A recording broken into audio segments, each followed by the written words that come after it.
See, maybe this was a mistake, dude. Holy All right, now it's time to go. that was a now growl, it's time to go. Go. Now it's time. Go. Yo. Oh, no, bro. No. You got a fucking flashlight. Bro.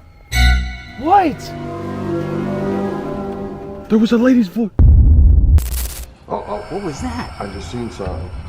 There it is. It's bad. It looks like a guy working. Dude, He's working on the tubes. oh my god, look. Cursed Urban is a paranormal exploration channel run by Dan, who frequently investigates forests connected to strange sightings and unexplained activity. For this trip, he is joined by his friend Colby as they return to an area they call the Bigfoot Forest. Before darkness fully settles over the trail, the two hear a faint knock coming from somewhere deeper in the woods. Cool, guys. Well, probably head back to the main trail from here. Maybe head back to the car, re-up on our bug spray, and then head back in. Yeah, by the time we get back, it should be dark. Easily. Whoa. There's a bird.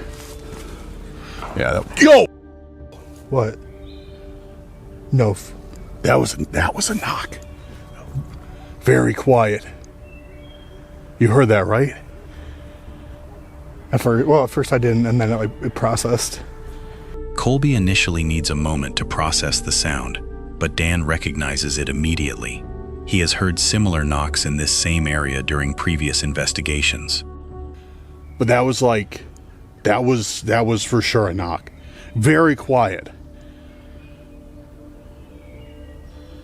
Yeah, no, I don't blame you for not picking that up right away, because hearing it enough times, that's what I know to listen for. Yeah. But but if you don't know, it kind of just sounds like whatever, you know? But when that stuff happens close to you, within 20, 30 feet, dude, it's crazy. That's what we're looking for, though. That was definitely a knock back there. Once the forest becomes almost completely dark, they stop in an area where Colby has been feeling uneasy. They switch to night vision and begin an EVP session, introducing themselves and asking whether anyone is present. If there's anyone here with us right now, my name is Dan. This is my friend Colby. We mean you no harm. All we are interested in is learning more about this land, learning more about your home. We do not mean to trespass or take anything from you or away from here. So I'm going to be using a device. Simply speak to it like you were speaking to us, and we'll be able to hear you and maybe hear what you have to say. So let me get going here. When they replay one of their recordings, a clear voice appears to say hello.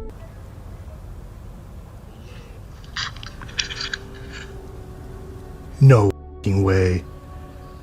That was clear as day. That was a hello. It wasn't anybody talking over there. My heart just dropped. My stomach just dropped. Something. That was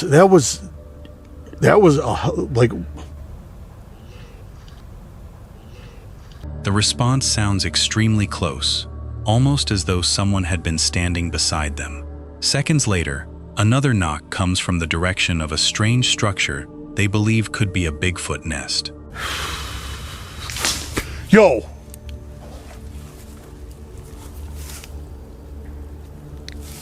That's over there. Dude, that's right over there. that is over. You know what, dude, you know what that is? Over there? Is that the That's nest? where the nest is. Let me pull my out.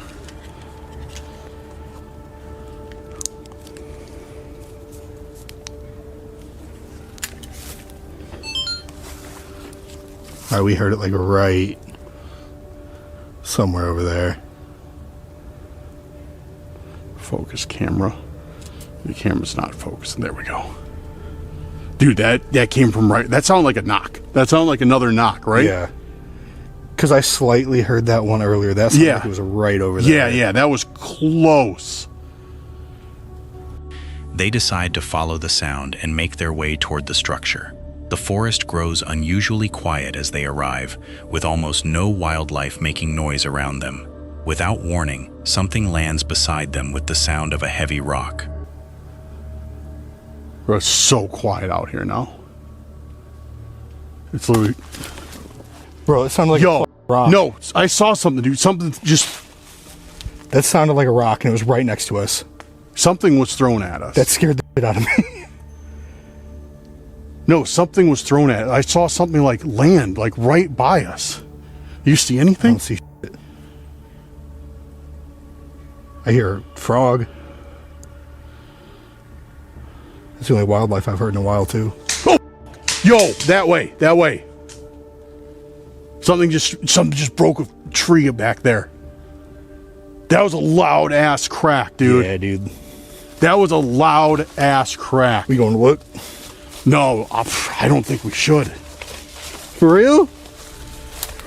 Dude, we should never come here. Is it usually not this serious out here? No, it's never been like this. When they find a large rock nearby, Dan worries that something may have deliberately thrown it toward them. A deep growl erupts close to the structure. See, maybe this was a mistake, dude. Holy All right, now it's time to go. that was a now growl. It's time to Go, go. Now it's time go, to go. I don't even know. Dude, where that the was a fucking- growl. Where's the trail? Up here. Up Jeez. here.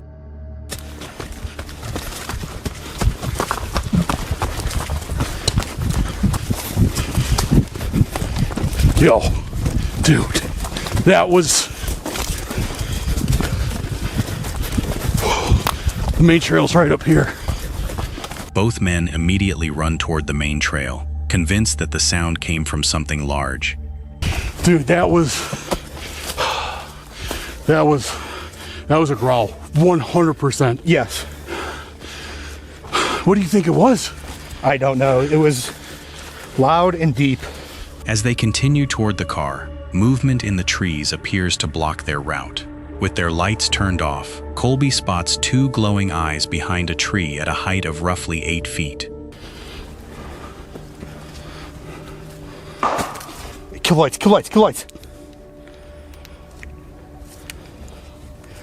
Something is trying to cut us off right now. You think so? Absolutely.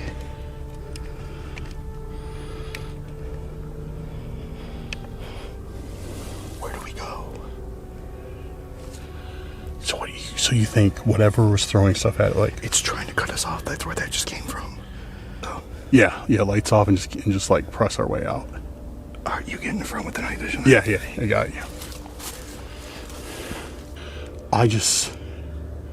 Right up behind the tree, I just saw two eyes standing like 8 feet tall. I saw two glowing eyes. And then we heard that noise. More sounds begin answering one another from different parts of the forest. Believing that multiple creatures may be communicating, they keep moving until they finally reach safety outside the trees. Paranormal Discovery explores isolated locations associated with cryptids and unexplained energy. During this investigation, the group camps beside a lake in an area known for frequent grisly activity. Despite the risk, one investigator decides to enter the forest alone after dark. Well, I'm about to go off into the darkness by myself. I just wanted to mention this before I do go off. So, where we are right now is a very hefty established grizzly habitat. So, yeah, we're in grizzly country, so I got this. That's one thing that I am worried about, but we do have to be very, very careful. Once away from camp, he follows a narrow trail through the woods. The wind has died down, allowing him to hear strange barking sounds coming from somewhere across the lake.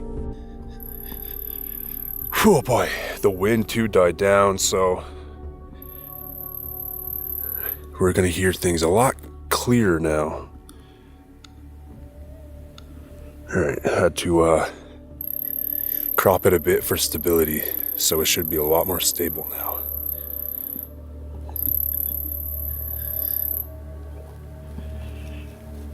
Okay.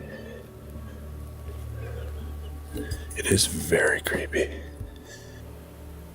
Hello? I'm looking for the Caribou Sasquatch.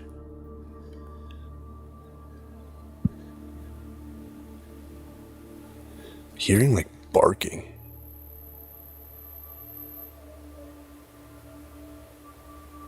What is that? It's literal barking. The barking becomes louder as he discovers another path. What the f is that?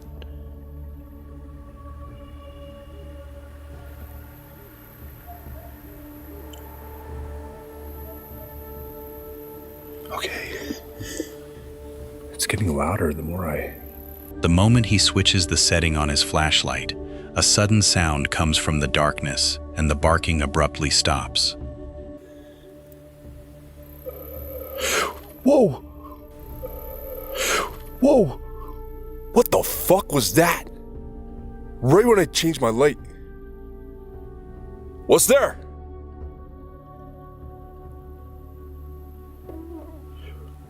And that barking stopped.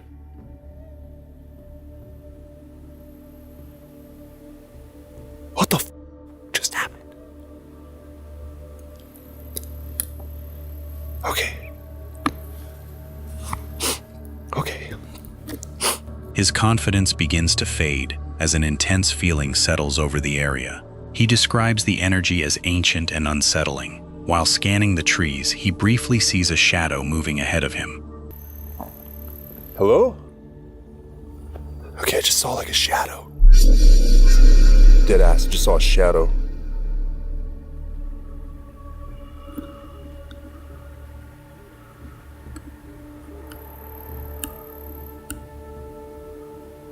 When he activates the brighter spotlight again, another disturbance immediately follows.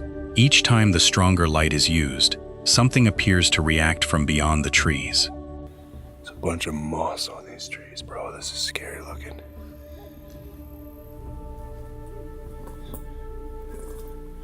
What made that sound though? Like change the light, the spotlight.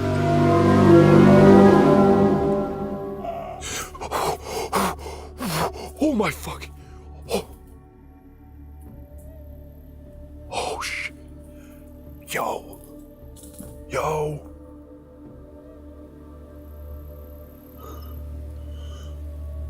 What the fuck is there? What is that? It doesn't like the spotlight. What's there? It doesn't like the spotlight. Whoa. Whoa. Are you f***ing kidding me? Okay, I'll leave it on this. What the f***? Dead ass. Does not like the spotlight. He calls into the forest and asks whether a Bigfoot is nearby. After attempting to create a knocking sound with a stick, the entire area becomes strangely silent. Can you reply to this? 1 sec. Make it louder. Can you reply to this, please? If you were a Sasquatch or a Bigfoot. This keeps breaking. It's the best stick I can find, but... Oh, shit.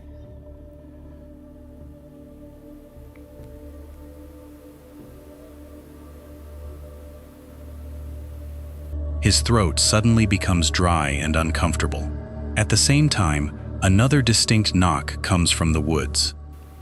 Oh man, something's in my throat. Ah. Oh shit. It's really throwing me off here. Like really throwing me off. Hello? There it is. Street dog.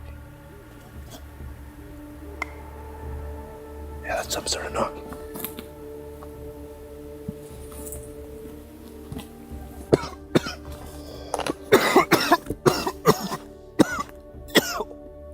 Oh, what is going on?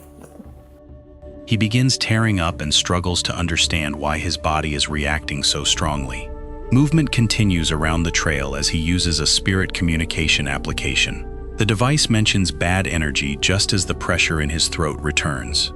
A final sound comes from farther down the path. Although he wants to continue, the feeling becomes too intense. Hello? What the Oh. What was that? It came from down there.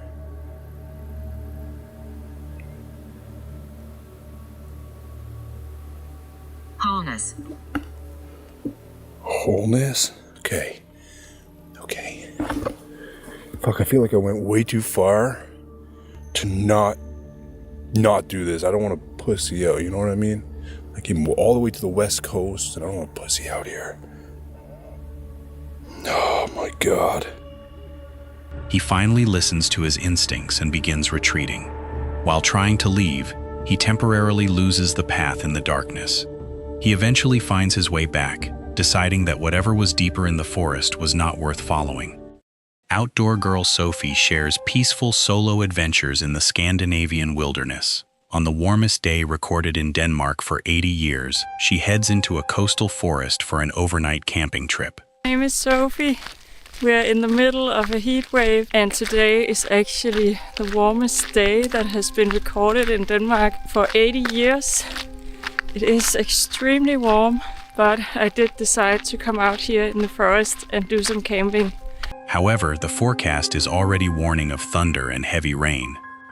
After a long and exhausting hike through the heat, Sophie finally reaches the coastline. The beach appears calm and inviting, giving her a chance to cool down before choosing a place to camp. That was a really long and tough hike. Finding a tent spot proves more uncomfortable than expected. Pretty nice to put up the tent here. But I don't really know if I dare. There's still a lot of people on the beach. But I guess I'm not harming anyone by camping here. But I'm not sure if everyone agrees.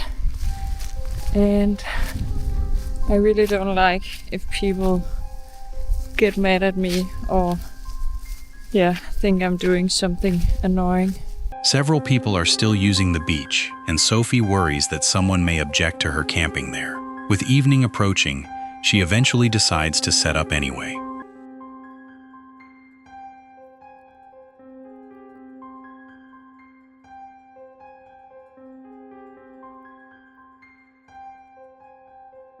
Inside the tent, the heat remains intense.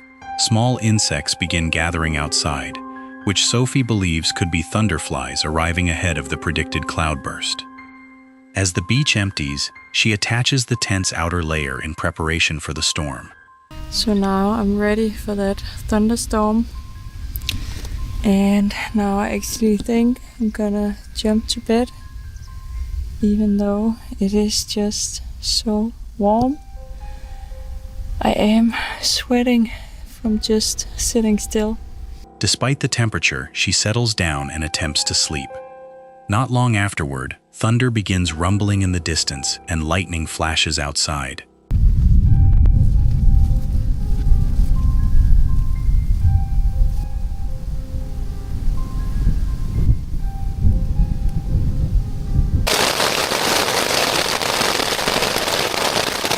The storm still sounds far away, so she stays inside and hopes it will pass without reaching the beach.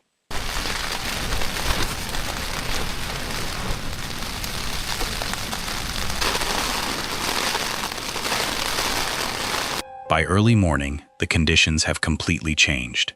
Heavy rain has fallen through the night, and the wind is now strong enough to push against the unsupported tent. Her boyfriend calls to warn her that the wind is expected to become much worse by 8 o'clock. Sophie packs everything she can while remaining inside.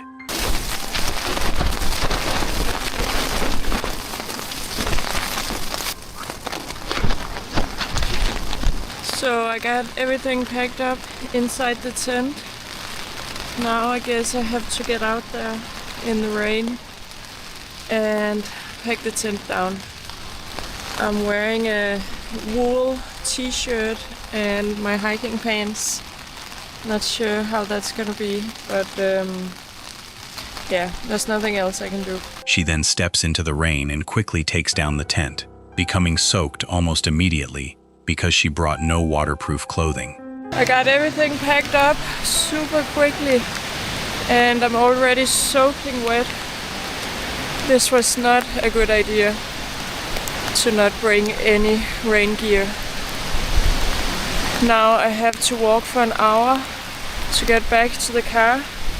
Instead of the peaceful swim and morning coffee she had imagined, she begins the long walk back through the wet forest. She reaches the car shortly before the wind is expected to peak, relieved that she left the exposed beach before the worst of the storm arrived. Chad explores abandoned and reportedly haunted buildings. In this video, he enters the former Remington Arms ammunition factory, where workers were killed during a deadly industrial explosion.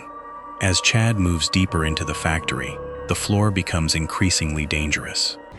I wish they didn't cover it in plastic, man. It would look cooler. Look at this thing. Whoa, dude. Look at this. This thing used to just like roll right across here. See this thing on wheels here, bro? What? Dude, check this out. Gear wheel that. Something, yeah. Look at this guy. You know what? This done thing to the holes. Yeah, it rolls back and forth. There's a bunch of holes here. He reaches an area filled with holes and narrowly avoids stepping into one of them. The investigators discuss the building's history while examining the machinery. They explain that ammunition once exploded inside the factory, killing several workers whose deaths were reported in local newspapers. People that were working here during the explosion. Yeah, Right? yeah, ammunition blew up. Yeah. Ammunition blew up. Pretty crappy way to go, man. That wasn't the best day of work for those guys. Despite warning tape blocking the way, they climb toward another level. I'm brave. Brave. That's the word most people use with me. I'm brave. Now, let me turn my camera around. All right. They cautioned off this floor, and it's gotta be for a reason. Oh, you know why? Because that floor we were just on, we just talked about the ceiling caving in. So that's why. See these pipes, bro? Hey, where does this go? Look down. Oh my God. Look up. Look upwards. There's boards way up there. The ceiling below is already collapsing, and massive pieces of concrete hang above the unstable walkways. Higher inside the building, Chad crawls into an enormous industrial machine. Whoa, look. Hey, look up, guys. Look up. Right here, inside the machine. There's a machine that goes all the way up. I'm literally inside of it right now. Literally inside of it. This is crazy. I probably shouldn't be, because if this thing falls, I probably wouldn't die in here. Dude, look at this. Cast metal in there. What am I stepping on? Okay. Shoot it down the chute, melt it up. Old molten metal is still hardened across its interior, while the open structure leaves him dangerously exposed to the floors below. Chad calls out and asks whether anyone is present. His camera screen suddenly begins flickering, something he says he has never seen it do before. One's flickering. I've never seen a flicker like that before. Yeah, right. It's weird. Oh, What was that? I just seen something. Up in the top right, those tubes. To the right, Herm. Right There it is, there it it's is. Back. It's back. It looks like a guy working. Dude, He's working on the tubes. oh my God, look. Herm, where are you? Don't move it from there. Yeah, don't move. Keep it right on that. A figure appears on the screen near a row of tubes. Its movements resemble a man working on the old equipment. To it, dude. It's just chilling there. You're right. Look at that. Go around the machine, dude. He's sitting there chilling, dude. Don't try to touch him. He's got to be working on those tubes or something. Yeah, He's a there you worker. go. As Chad attempts to approach, the figure disappears. The shape returns in the same area several times.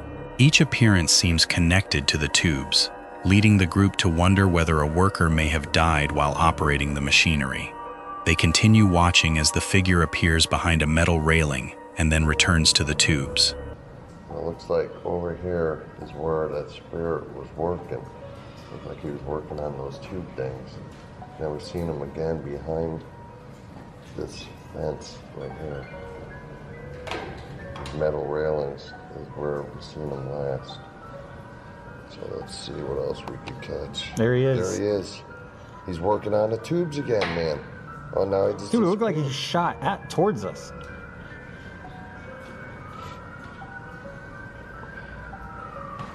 That is crazy, man. There's something about those tubes. They're attached to them. There's the molten tubes. Maybe somebody fell in it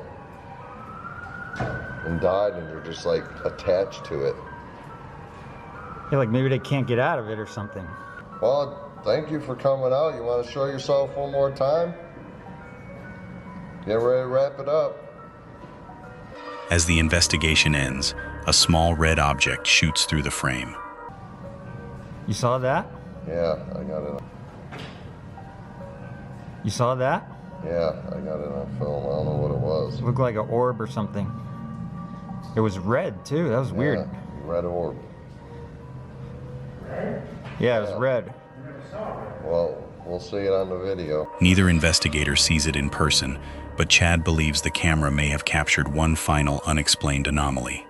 Search for Supernatural investigates locations connected to paranormal stories and unexplained activity. For this video, the team visits a remote ranch surrounded by woods, where strange whistles, footsteps, and knocking sounds had already been reported before filming began. The investigators walk toward a bridge where a woman and her child are said to have died during the 1800s. I'll tell you this, man. It's about as quiet as could be. A lady died here in the 1800s, and her child drowned here. And they say you can hear what sounds like, I don't know, a baby crying or something. There we go. So here's the bridge.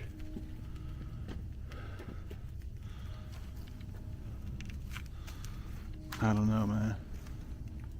As they step farther over the water, they hear a faint sound resembling a woman crying. I mean, You hear that?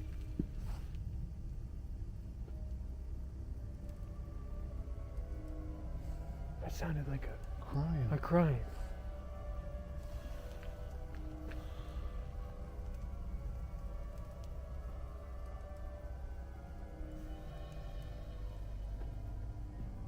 You hear that?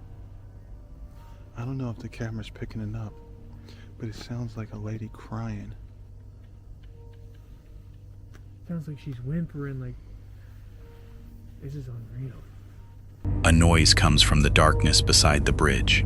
Both men begin feeling as though someone is watching whenever their lights are pointed in another direction. Creepy feeling, dude. I have a feeling that, like, someone's watching us, you know? Like, every time we look away, they're watching from our right or, like, our left. It's crazy, man.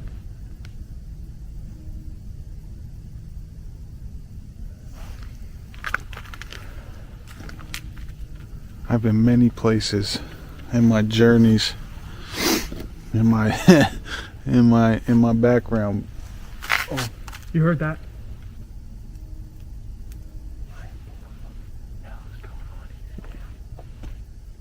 You got a flashlight, use it.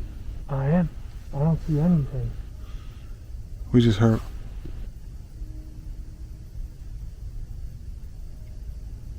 We just heard what sounded like something rustling right there. Rustling then starts close to the trail. After leaving the bridge, one of them hears a man's voice behind them. No, but if you turn around, if you feel something behind you, you gotta keep your light forward because you have that light behind you already. And then I'll turn. So there's a story about an abandoned house up here. Oh. What? I just heard somebody's voice. Nah, bro, I'm getting creeped out. Come on. This is crazy. The other initially jokes that it was only his own voice, but the mood changes as they continue toward an abandoned house. To the thing. I don't know if you can see okay, but that trail is cut right. What the fuck was that? All right. Let's get back on the fucking road. A sudden noise erupts beside the narrow trail. Both investigators rush back toward the main road before noticing the abandoned house standing just ahead of them. As they pass the building, footsteps begin following them. One of the men spots what he believes is a person standing farther back in the darkness. What? Footsteps. Nah, bro, come on. Stop this. You ain't doing this. Oh shit. Oh shit. Hold up, there's somebody over here. No, come on. I ain't doing that. Chill. I'm dead ass. Alright, chill. Come on, I'm not doing this. Yo! Yo, chill. Nah, please. A faint female voice joins the footsteps. The sounds continue directly behind them whenever they start walking, causing both men to hurry away from the house. Come on, I can't see anything over there. You got a fucking flashlight. Bro! What? There was a lady's voice. Nah, bro. I hear that. Dude, can we come on?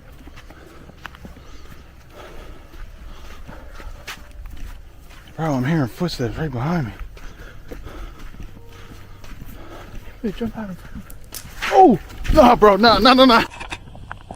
Once they reach the others, they explain that the voice sounded like an elderly woman calling from the woods. They also describe footsteps that repeatedly moved closer each time they stopped. Inside the house, they begin a spirit communication session. The device produces the word devil, followed by a statement about having been there for 500 years.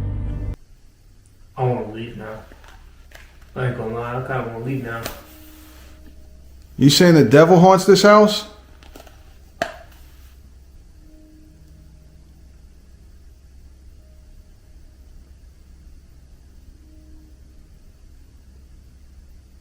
I've never heard that word come through. Ever. I can't talk. What the fuck? I've been here 500 years. Dude, I want to leave. I'm not joking with you. I want to leave. One investigator immediately wants to leave. The device then mentions a cupboard and describes the house as nasty. At the same moment, another sound comes from upstairs, increasing the tension inside the room. It's very nasty here.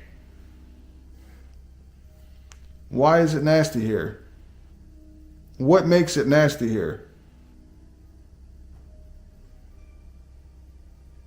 I'm telling you. You heard that upstairs? Yes, can we get out of here? Bro, stay put. I'm not joking with you, bro. This is fucking scary as shit. Settle the fuck down. Why are you tripping right now, bro? It's saying a couple words. What the fuck? We're good. You alright? This is what we came here to do. Why are you scaring my friend Luke?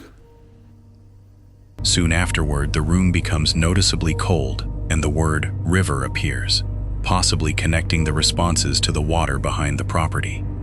They finish in the basement, near an area believed to contain a portal.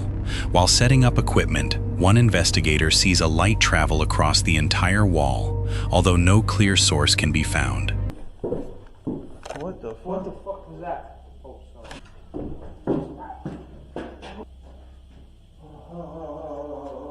Hold up, dog. I just saw a light go across this wall all the way to back there. And I thought it was your camera. Hold on. Nah, bro, the light just went across the whole fucking wall. It went straight from here, man. I had it. I was looking that way with the camera.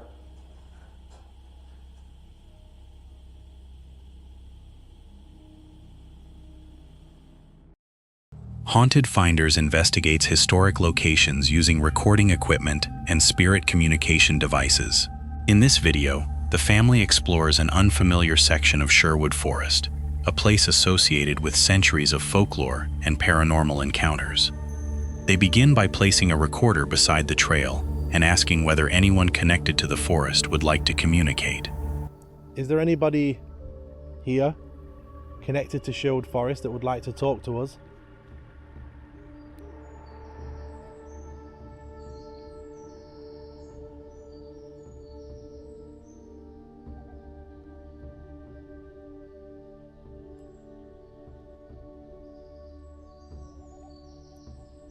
My name's Tom, and this is my daughter Amelia. We just want to talk.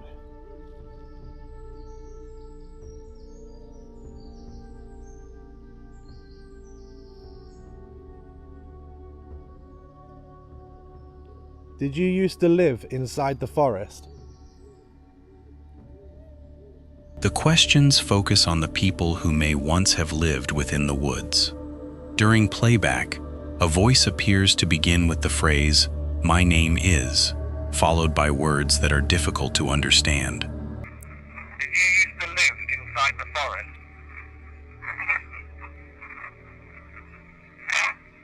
Yeah.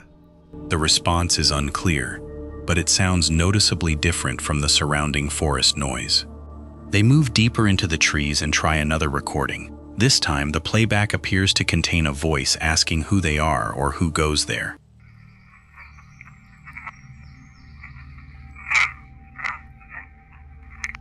That's 3 syllables at the end.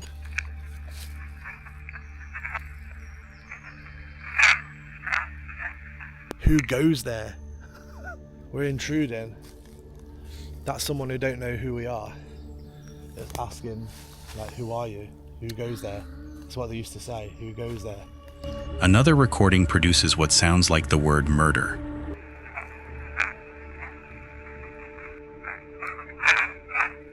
Does that say murder? At the end?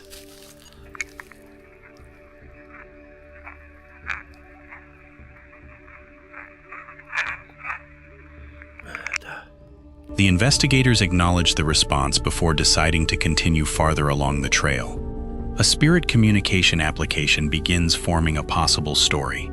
It mentions remains in the forest, followed by the phrases, "She shot me," and "challenge."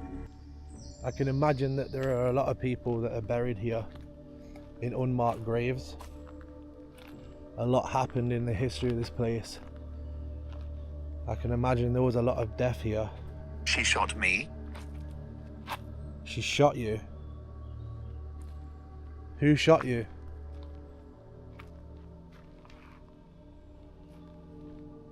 So that could be with what? A gun or an arrow?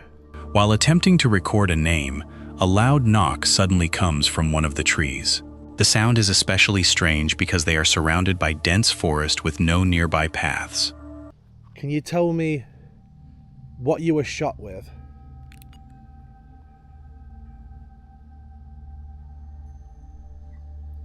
Did you hear that? Did you hear that? Yeah, that was like over there somewhere.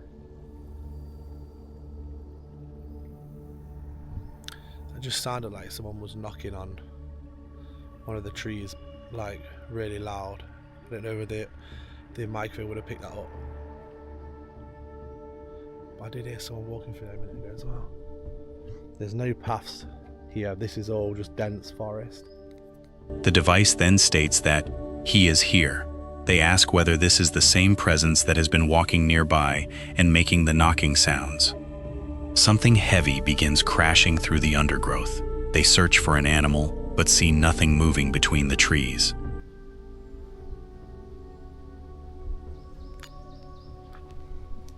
Something big was crashing through there then. It might be on the camera audio. Again, that's just dense forest. I've been looking to see if there's like any deer or anything, but I've not seen any animals at all. The footsteps sound heavier than the deer they have previously encountered. The word screaming appears through the device. This reminds them of a previous night in Sherwood Forest when they heard a woman-like scream that they were unable to match with any local animal. With several unusual responses recorded, the family ends the session and leaves the area calmly. They plan to review the voices more closely and return for a nighttime investigation. Haunted Finders arrives at Sudbury Hall, a historic estate surrounded by stories of unexplained activity. Before entering the main building, the creator searches the grounds for an old private church and graveyard hidden beside the hall. Now, I'm going to take you through the hall in a bit, and I'm hoping I'm going to be able to find a space in there to do some EVPs. Apparently this place is extremely haunted, but there is also a hidden church and graveyard. So I want to find that, and hopefully I'll be able to get some time on my own there to carry out some EVPs and stuff. Now the grounds here, the house and the church, are said to be haunted. Once he finds it, he moves away from the busier paths and begins looking for a quiet place to record. All the old graves, the old church, size of that tree. So this church would have originally been private to the house. So I can imagine there are a lot of family members buried in here. But what I'm going to do is take a little walk around the back of the church, because I think he's lawnmowing some of that bit. I don't know. There he is. Enjoying the sun. Go and find a little spot where I can hopefully do a couple of EVPs and see if we get anything. Like I said, this is supposed to be a very haunted location. He settles near the oldest graves and starts an EVP session. Old section. Should try a little recording over here. Let's just see if anyone will talk to us. It's quite quiet at the minute, so hopefully we can get a few bits done here in the churchyard. I'm hoping I can get some done in the house, but I will show you the house as well. Is there anybody that's connected to the church or Sudbury Hall that would like to talk to us?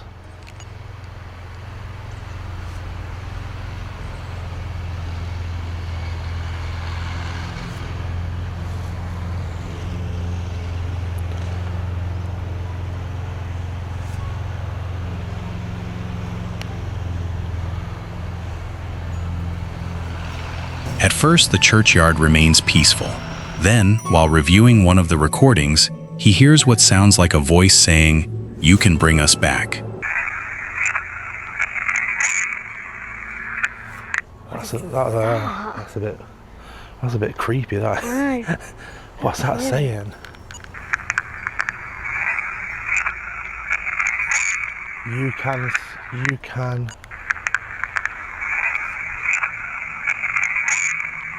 can something back. You can something back. Come here.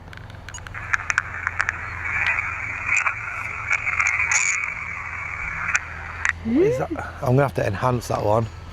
That's pretty eerie though. It says, you can something back.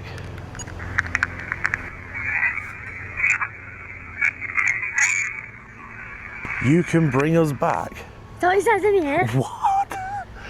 Listen, it says you can bring us back.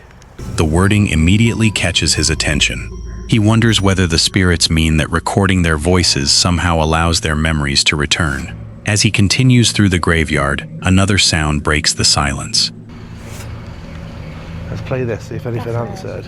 Dad just said that again, yeah, that's weird. Nothing. Should we move down here a bit? What is that? Do you think it's an animal or like? I don't know, it sounds too heavy. Yeah, I know. Because it doesn't sound like, see if it was a squirrel or something like that, you'd hear it scuttering. And it's not a scutter, it's a footstep. Squirrels, they run through the leaves. So I can't, and there's no animals there, it's weird. See, there's a bench there, look, because that's a footpath, but there's nobody there. Oh my god. So it's almost like someone's walked up the footpath or down it. Yeah, it's weird. Let's have a little walk down here.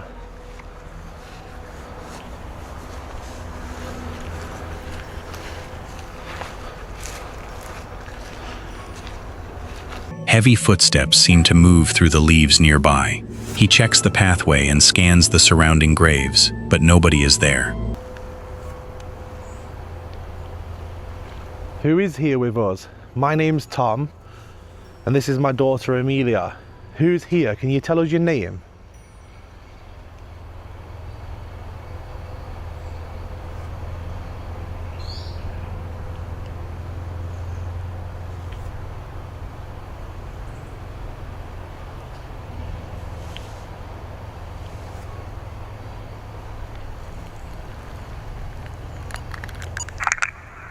Who is here with us? My name's Tom, and this is my daughter Amelia. Who's here? Can you tell us your name? Nothing. That's weird, isn't it? It said we'll bring you back, and then hasn't spoke since. Did you hear something walking again? That all around? No, I didn't hear that time. I wasn't paying attention. The movement sounds too slow and deliberate to be a squirrel. Each time he listens, it seems as though someone is approaching without ever appearing. After leaving the churchyard, Haunted Finders enters Sudbury Hall. Yeah, look at that. How amazing is that? So we are gonna go in there and hopefully I can find a nice little quiet spot and try and do a recording. But yeah, such an amazing place and so much history as well. The building is crowded with visitors and staff, making a proper investigation difficult.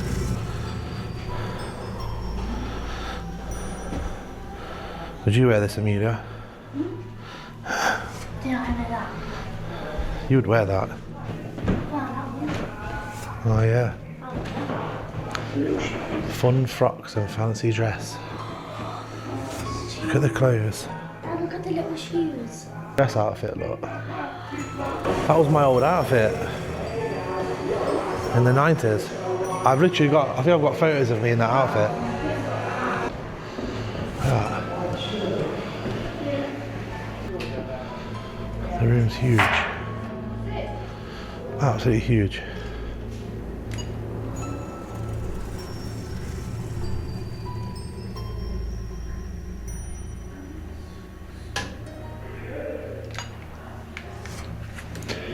It's impossible. He eventually reaches the basement and quickly records another question while the area is briefly empty. Once outside, he reviews the basement recording. Beneath the background noise, a faint response appears to say, "They're watching."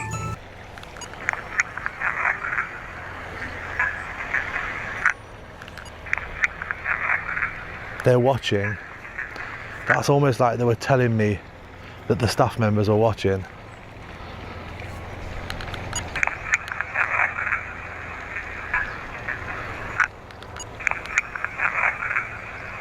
They're watching. That's weird. What? So obviously the whole time I've been walking around, there's been staff everywhere. Like you go into a room and they follow you in there and stuff. Yeah.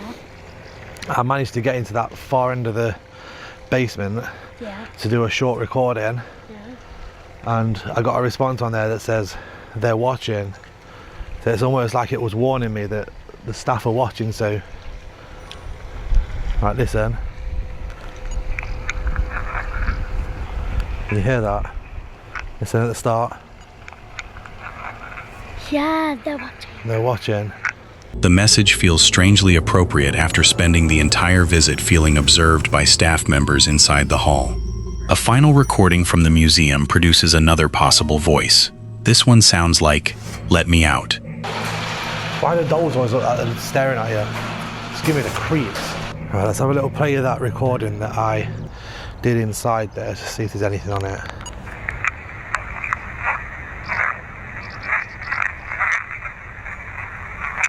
What?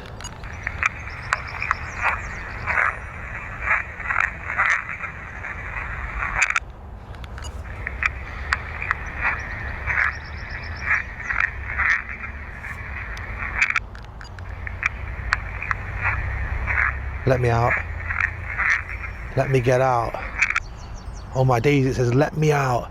Let me get out.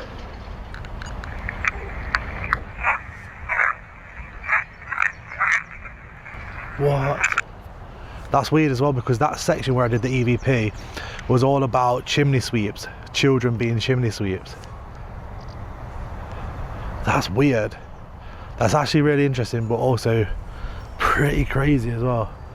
None of the responses are perfectly clear, but combined with the unexplained footsteps in the graveyard, they leave haunted finders with several unusual moments to examine after leaving the estate. Creepy Travels begins a nighttime walk through a graveyard where the creator previously recorded one of his earliest unexplained encounters. Hello, you sexy, perverted beast. We're down here at a graveyard.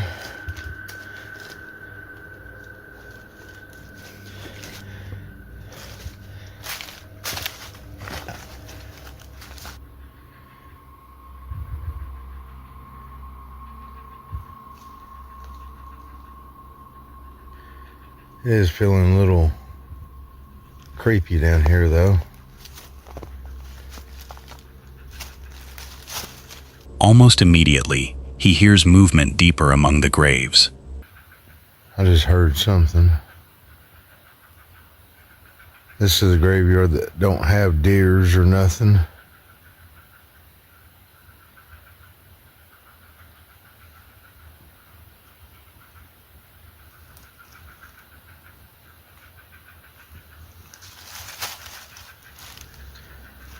Could be a dog though. Hang on.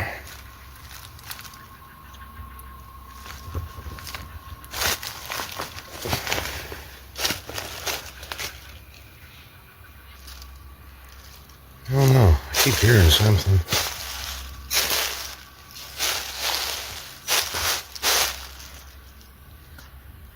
We're down into the deeper part of the graveyard.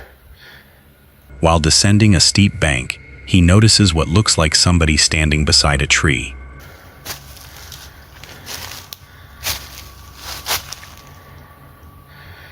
I could have swore I just saw somebody standing next to that tree.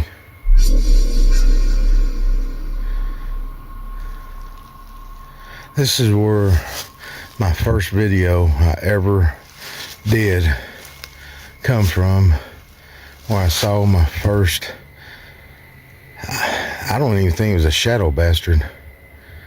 It went from the ground straight up into the air, real high up, and then it went back down. It did it several times right in front of me.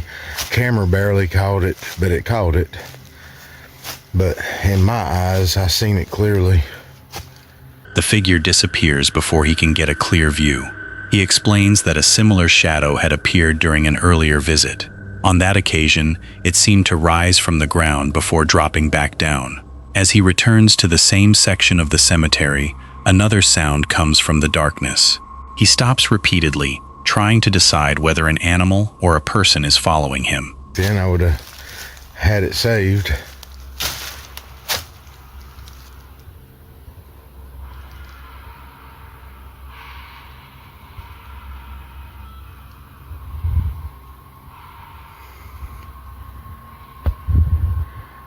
What in the hell was that?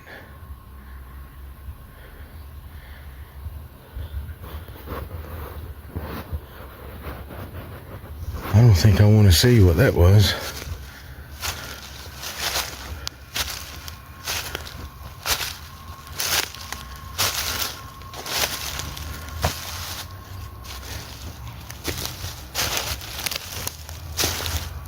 Near one of the graves, he discovers an owl decoration and a clean pair of women's boots placed beside a tree. Why would somebody put an owl on a grave?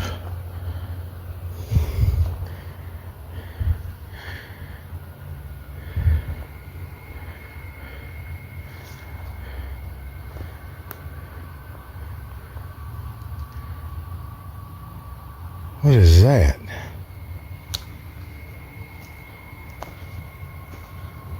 Those are a pair of boots. Those are a pair of Uggs. Aren't Uggs expensive?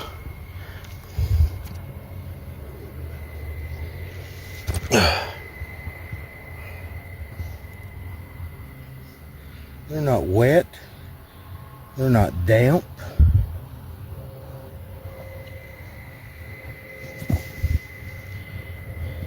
The bottoms are like brand new. The insides are like brand new. Those are Uggs. The boots appear almost new, with little dirt or moisture on them. Their position seems unusual, especially because no one else appears to be nearby.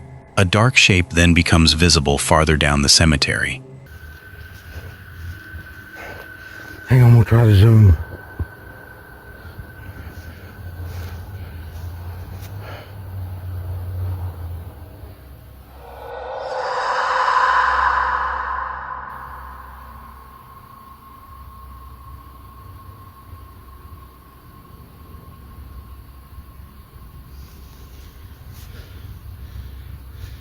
It disappeared again. The damn thing disappeared again. This is what happened on the other video, people. This is what happened on the other video. That's my car. This is exactly what happened on the other video. It'd be a shadow. And then it just disappears. Completely disappeared. It remains in view for a moment before vanishing completely. The disappearance reminds him of what happened during his previous recording. As he tries to relocate it, he also notices recently disturbed soil around a grave belonging to someone who died years earlier. Now this is fresh dug, but it was 2 years ago. This wasn't here last time. This has been redug. They died over 2 years ago, and this is fresh soil. That's a little weird.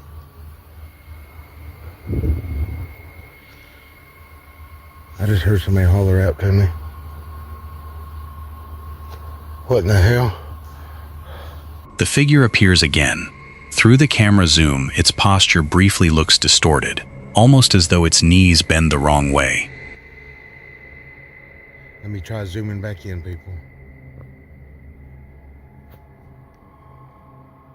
Alright, quality sucks when I do that. Sorry. That thing is distorted.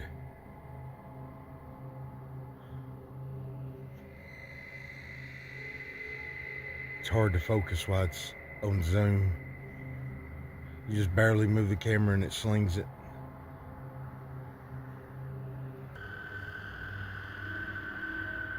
There it is. Now, is that a person or the shadow bastard? At one moment, it looked distorted, like its knees were bent backwards.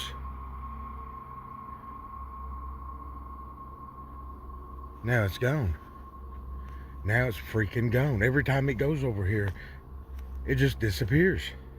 Before he can stabilize the image, it moves behind the trees and disappears once more. Believing the figure has moved toward his vehicle, he walks quickly through the cemetery. There is only one tree behind the car where someone could hide, yet he finds nobody there. As he prepares to leave, something suddenly runs across the concrete behind him. I don't know if y'all heard that or not. Something made a noise right here at this fence.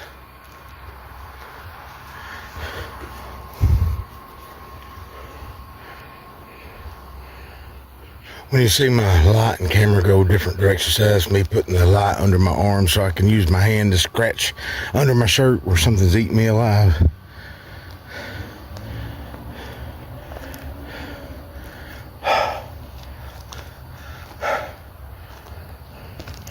I don't know. I don't see it no more. I've looked everywhere. They kill them bugs. The rapid footsteps are close enough to make him spin around, but the road is empty. With the cemetery still silent around his car, he decides it is time to go. Dead Appalachia heads into the rural mountains near Roan Mountain, Tennessee, to investigate 3 lesser-known locations. The first is an abandoned railroad tunnel associated with flood victims, fatal construction accidents, and rumors of occult gatherings. But this tunnel has a history darker than pitch. According to many locals, this tunnel is frequented by a satanic cult. And some say this cult has done human sacrifices in the tunnel. Fucking yikes. I don't really believe that, as doing so would cause so much heat from the police to come raining down on them. But others say that they actually sacrifice like chickens and dogs and shit. I could see that. Does not really make me feel any better about the place. Also, in like 1924, the Doe River flooded the entire area, taking a good bit of folks off the census. And so people say that those people who died haunt the tunnel. Plenty of spooky shit going on. After that, the group plans to visit Birchfield Cemetery and a nearby road said to be haunted by a woman in white.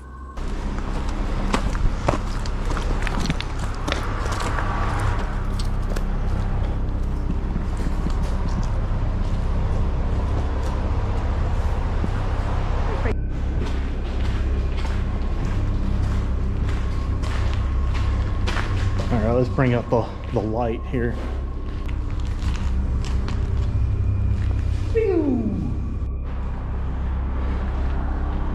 Well, that does not bode well. You gotta be fucking kidding me. Well, at least we know there's no Satanist cultists here. It's gonna, eat our flesh and sacrifice us to Raoul the Dark One. Inside the tunnel, the darkness quickly becomes uncomfortable. Smoke drifts from deeper inside, suggesting that someone may be camping there. Dead Appalachia begins an EMF session before leaving. When he asks whether spirits remain from the tunnel's accidents, the device responds. It's great for talking to ghosts if there are any ghosts.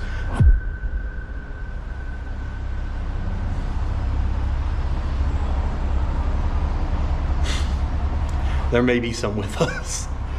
Basically, you just ask them yes and no questions, and if they touch the device, that means it's a yes, or if they don't touch it, it's a no. Are there any spirits in here?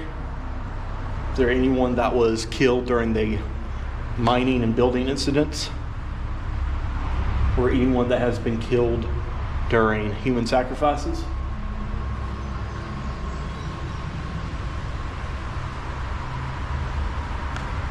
You still reside here in this tunnel where you were killed?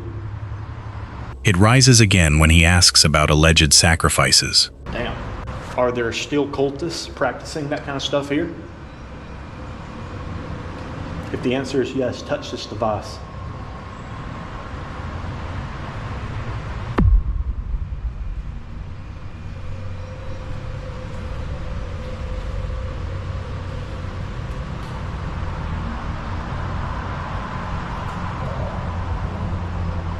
You see that?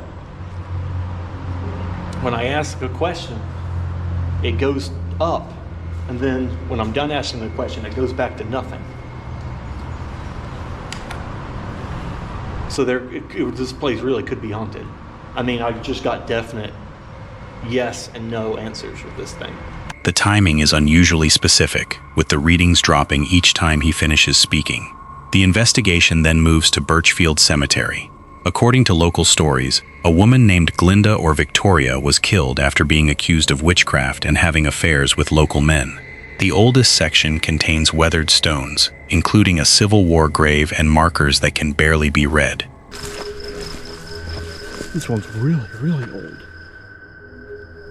I can't even read what that says. It looks like it's carved in with like a knife or something, or a chisel. Despite several questions, the cemetery produces almost nothing. The EMF meter gives only a weak flicker, while the spirit box offers no clear response. Rather than forcing a conclusion, Dead Appalachia accepts that the graveyard may simply be quiet. After dark, he walks alone along Dark Hollow Road. Local legend claims the woman in white appears beside vehicles or jumps into truck beds. People have claimed, as I said before, to have seen a woman in white walking down the road. They of course say that when you're driving, the woman in white will literally jump on your car. As he calls her name, a sudden running sound rushes toward him from behind. Delinda, Victoria. You want to say hi to me? I'm right here walking down your road.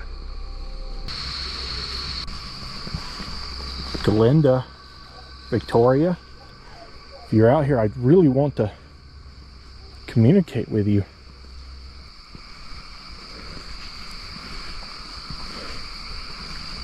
I am a friend.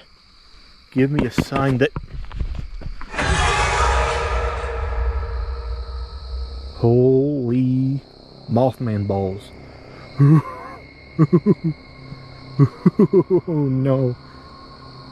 Delinda / Victoria, is that you? That was something freaking running up on me. Thermal imaging reveals only squirrels and cattle nearby. However, another unexplained sound follows him farther down the road.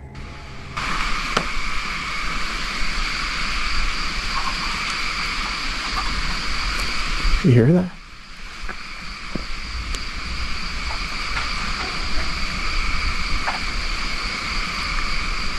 There's something breaking through the trees. Sounds pretty damn big. I hope you can catch it on the camera. It's far enough away where I'm not going to bother with the thermal because we won't be able to see it, but there's something poking around. Them dogs are going crazy. Look at the little cows.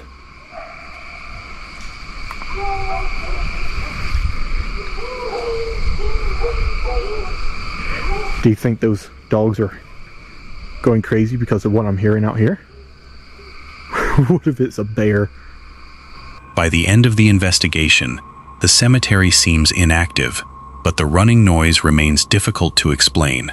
The strongest activity still appears to have come from the old tunnel. What's Up with James travels to Dulce, New Mexico, beneath Archuleta Mesa. For decades, stories have claimed that a 7-level underground facility exists inside the mountain. According to the legend, humans and extraterrestrials conduct secret experiments there. Many of her neighbors claim similar strange sightings. Fat in the middle and kind of like rounded on the sides. You're speechless, you know? You just don't know what to think, you know? It's just like, it's like nothing you've ever encountered before. Why are stories of the extraordinary ordinary here? I do not know. I do not know. Probably kind of that big mountain we have right there, you know. Rumor has it there is a secret base hidden underneath the Archuleta Mesa here. The mountain overlooks Dulce. Some people in town say the base is run by aliens working with our federal government. James plans to camp on the mesa and watch the sky throughout the night. While driving farther into the area, he explains that the claims do not come only from anonymous internet stories. Scientists, police officers, and former military personnel have all reported strange activity around Dulce. I find really interesting about it is the fact that, like, high-end scientists, state troopers, cops, things like that have had the experiences out here or stumbled across weird things out here. Some accounts even describe a firefight inside the alleged facility. Near the center of the mesa, James finds the remains of a large animal. I did find this, and, you know, coincidence or not, this is a dead, I think it looks like maybe like a large goat. I don't think it's a cow. Coincidence or not, that's one of the claims out here, so. Cattle mutilations are often connected to the Dulce stories, although this animal appears more likely to be a goat. Even so, discovering it in such an isolated place makes the surroundings feel less welcoming. He chooses a hidden campsite beneath a tree with a clear view of the sky. I did find a pretty good spot, so I'm right behind this tree with very clear views of the sky.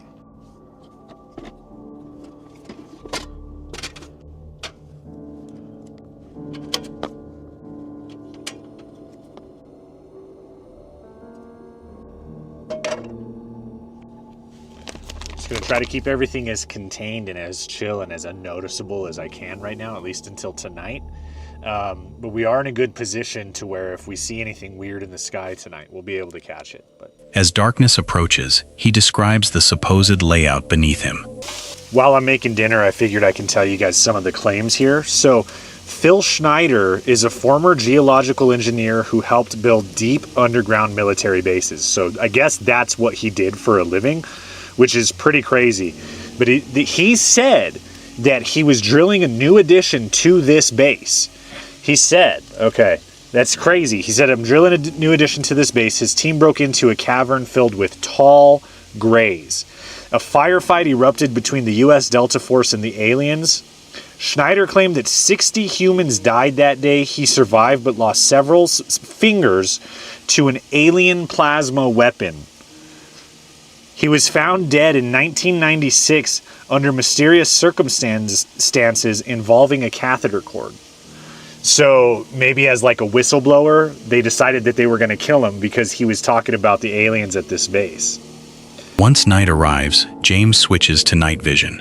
He positions a GoPro to capture a time lapse of the sky while he continues watching from camp. This is not an investigation, right? Because I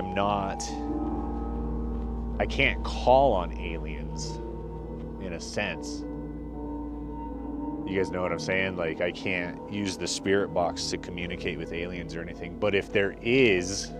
The moon is bright, leaving the entire mesa clearly visible. A human-shaped reflection suddenly appears behind him on the camera screen. For a moment, James believes someone is standing over his shoulder. Whoa, that creeped me out. Oh, that was weird. I think, okay, so I'm wearing a body cam too, a night vision body cam. And in the screen right there, the night vision body cam creates a reflection behind me. I'm backwards too in the camera, but that was weird. That was so creepy to see on that. That's hilarious. He quickly realizes that the image is being created by his body camera, but the sight still leaves him visibly unsettled. Before sleeping, he considers the possibility that the stories are real and that the facility could be directly beneath his campsite. Nothing obvious appears in the sky that night. By morning, the greatest surprise is the freezing temperature. Freaking freezing. I woke up so cold. But the strange isolation of Archuleta Mesa remains difficult to forget. Black Mass Paranormal begins one of his first investigations using a motorcycle to reach locations beyond normal roads. We are about to head out on one of the first real paranormal adventures with the new transportation. He travels into a remote section of East Tennessee that has frightened him since he was young. The area is associated with fatal falls, cryptid reports, occult activity, and a stone formation he believes may function as a portal. The route narrows into an overgrown logging trail. No trespassing signs appear in some sections. Look at that tree. Holy shit, that was just split in half. And like bent intentionally. That was crazy. But there's going to be a lot of them up here like that. I think that goes to a personal farm. We're going to be hitting the back roads areas. So, I'm not going to leave you hanging. The no trespassing signs are kind of odd.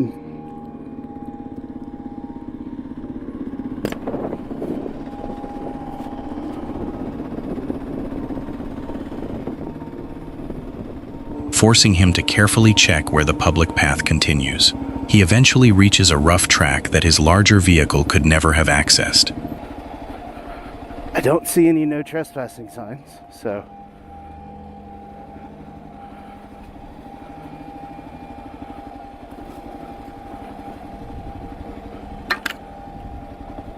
At the first stop, he explains that even after visiting this mountain throughout his life, he has never explored this exact trail. Strange winged creatures and unidentified animals moving between the valleys. Farther up the mountain, he describes older reports of occult practitioners leaving blood and animal remains on vehicles. The things that have happened here was occult activity. So, occult practitioners would come up here and make sacrifices. And this happened to me. Some friends that I was with experienced, like, they didn't dump it specifically on my car. He avoids the popular overlook and instead follows a quieter route toward the formation connected to his own unexplained experience. He reaches a massive boulder beside an unusual mound. During a previous visit, he felt as though he had briefly vanished or lost awareness near this exact stone. Looking at it again brings back the same discomfort. Strange animal-like calls had also come from the nearby hilltop after that experience. That's kind of trippy.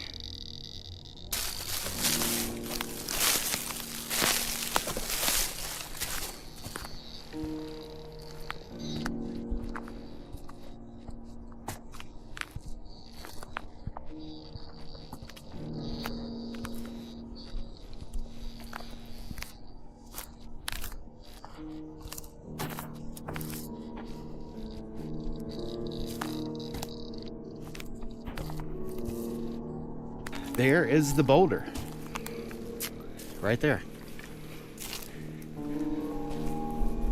And that just literally, I mean, that freaks me out. As he approaches the boulder with an EMF meter, the readings begin changing. A sudden movement near the trees makes him jump. From this angle, like, you can see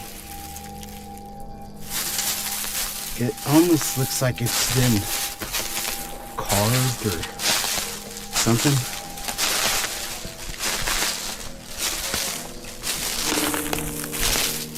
I wonder if I did something to activate it inadvertently.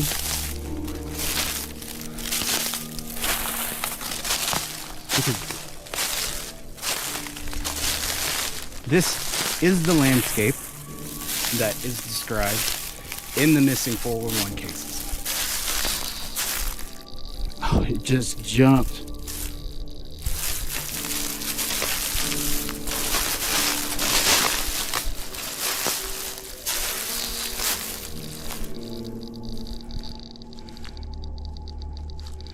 Like, it was right in between that tree and the rock is where it happened. Then he hears a distant hoot. The meter rises again as he asks whether the stone was once used as a portal. I just heard a hoot.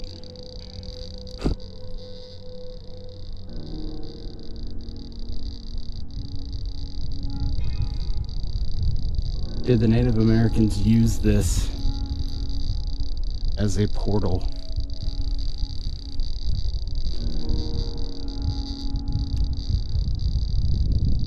Will I vanish? God.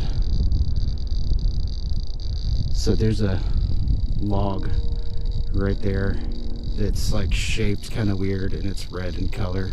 Close to the rock, his ears begin vibrating and his hands feel numb. The EMF reading jumps sharply several times without an obvious electrical source nearby. Oh, my ears are vibrating.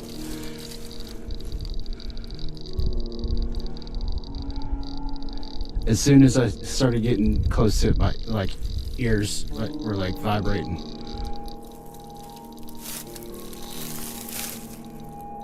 .4, almost 5. A thermal scan shows an unusual shape resting near the ground, but it never becomes clear enough to identify. Doesn't that look like something's just like sitting there?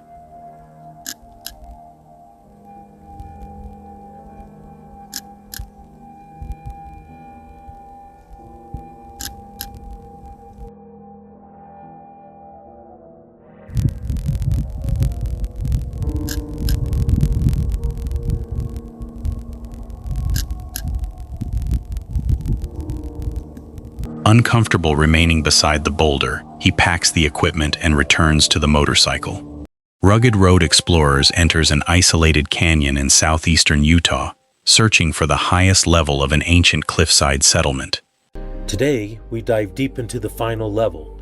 We are climbing the very edge of this abyss to uncover what they meant for us to find and decode the hidden secrets of these canyon masters. The site once contained fortified towers, homes and ceremonial structures built across 3 levels.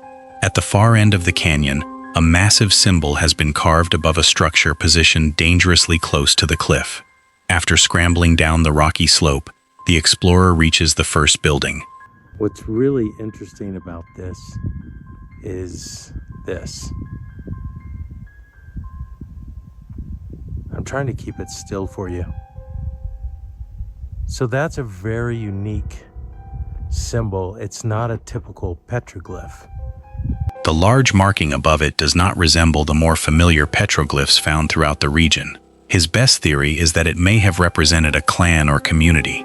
Its size and location suggest that it was deliberately created to be seen from far across the canyon. Inside the settlement, he examines preserved doorways, ventilation openings, and wooden beams still embedded in the stonework. You can see that it used to be all the way over to here at one time. I was just kind of looking for some mud tie-in there, but I don't see it. But this is clearly a door or a window. You can see the right angle on it. And then you can see the old wood in here where it would have come across as a support.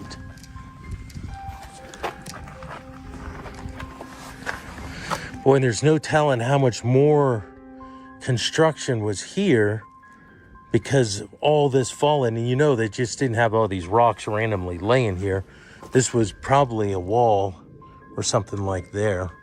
Small traces of mud reveal how doors once sealed against the walls. Pottery fragments remain scattered across the floor, indicating that the structure was once heavily used. Moving farther along the ledge, he discovers thick defensive walls connecting several rooms. They built 7 interlocking towers. That to me says strategic. And if it was during the Great Drought, then it would have been very, very critical to guard those water sources. So that seems to be what they were attempting to do. So this is very interesting.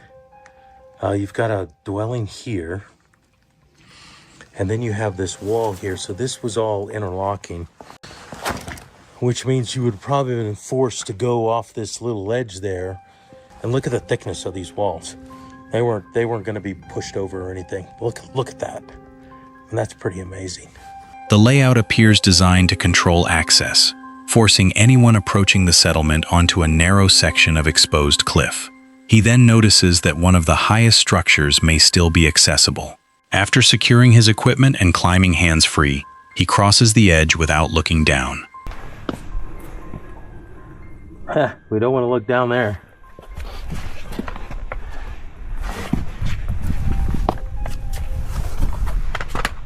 Wow, look at this. And look at that. Oh, man. The route leads directly into a room he had believed was unreachable. From inside, the enormous symbol becomes even more mysterious. Okay, guys, I am in this construction that's up on a cliff face that I didn't even think was accessible, but I was able to make my way up here. And I'm starting to think now, because we have this symbol right above me here. And I speculated earlier, I thought it was a clan symbol, but now I'm starting to wonder if it wasn't some kind of a marker, that this was some kind of a ceremonial dwelling. And I'm going to show you why. Not only do we have this petroglyph above me, but all along the wall in here, there are just tons and tons of petroglyphs. Around it are footprints, animal shapes, and fine geometric lines. I'm having to look up and down because they really are all over. We have, not sure what that is there, but look at those fine lines they made there.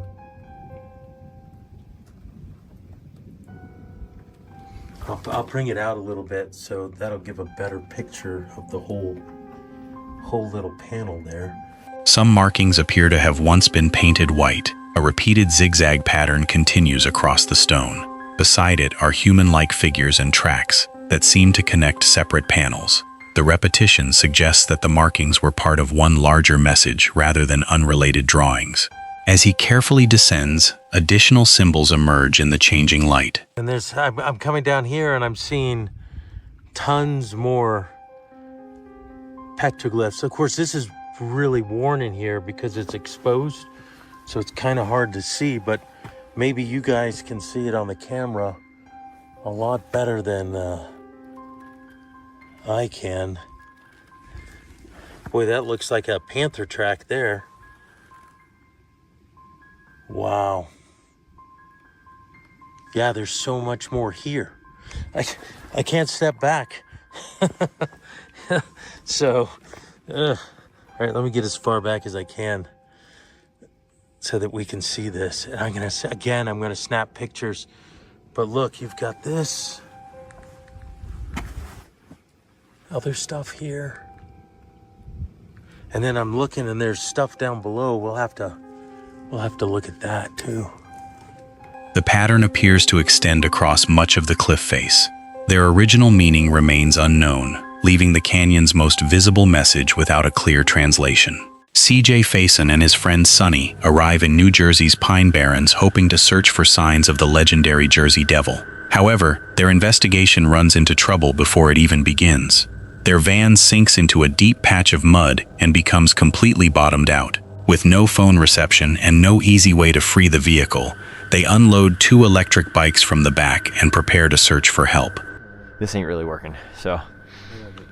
Oh gosh, don't go in there. You can get stuck with the van. This is like watching Dumb and Dumber ride bikes. I can't do it.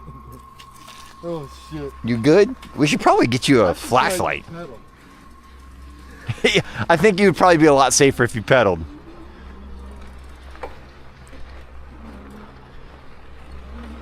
That's cold, man.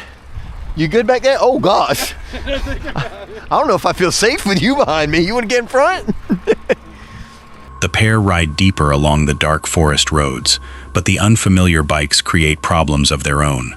Man, this is creepy as hell. I hate the fact that we're leaving the van there, but for everybody watching, I do have my backpack on, and I will 100% be taking that. Because it's got all my camp. Oh shit! Oh shit! Yo, there's a bridge! There's a bridge! There's a bridge! Slow down! Oh my god! I got cocky. Yeah, it's alright. It happens to the best of us. After several falls and wrong turns, they notice a vehicle approaching quickly through the woods.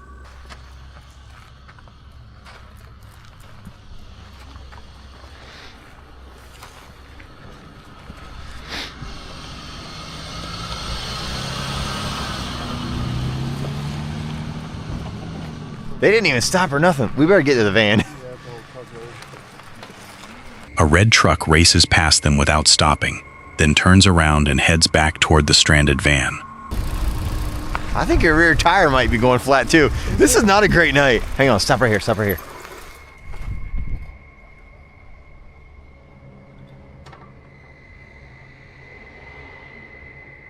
They just sprayed the van.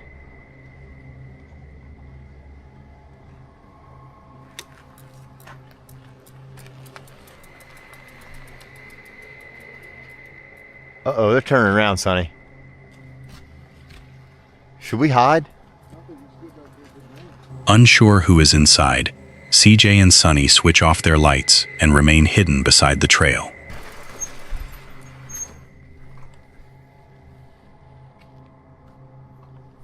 Hang on, let me turn my light off for a second. Oh, damn. You can hear him ripping through here, dude. Yeah. Like, I kind of paused and panicked. I'm like, why didn't we just get them to help us? But they were sketchy as shit looking, dude. I can't lie.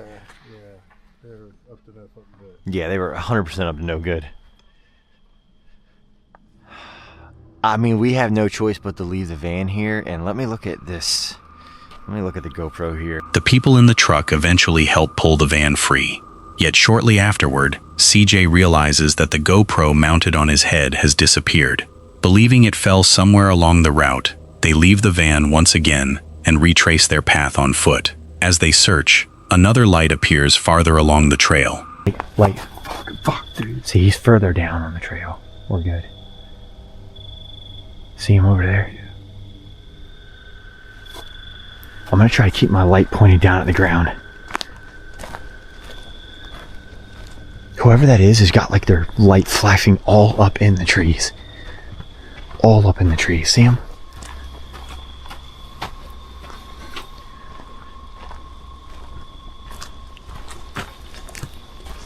Yeah, they're way over there now. Alright, let's keep digging, dude. What's going on is we lost the damn GoPro off the top of my fucking head somehow. The whole strap and everything.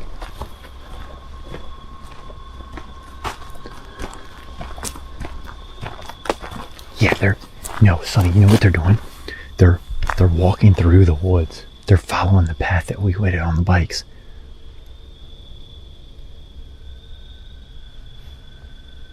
So they're headed to the van. Like right now they're headed to the van. Well then let's keep going. The person carrying it seems to be moving toward the van. CJ and Sonny continue looking for the camera, but the surrounding footsteps and shifting light make them increasingly uncomfortable. Against the odds, they finally locate the broken GoPro beside a fallen tree. Alright, you go to the right where I went in. I'm gonna go up where I spun around because I'm almost sure that's where it came off.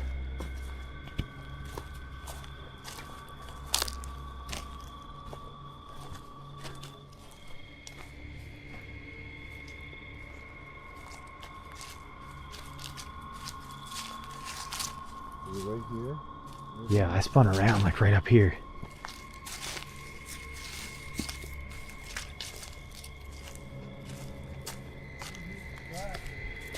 The strap? Those motherfuckers, they took it. Motherfucker. They took the son of a bitch. No, thank fuck. There it is, it's broke. Thank isn't it? fuck. Oh, how the fuck that happened? What? Damn, son. Yeah, it's here.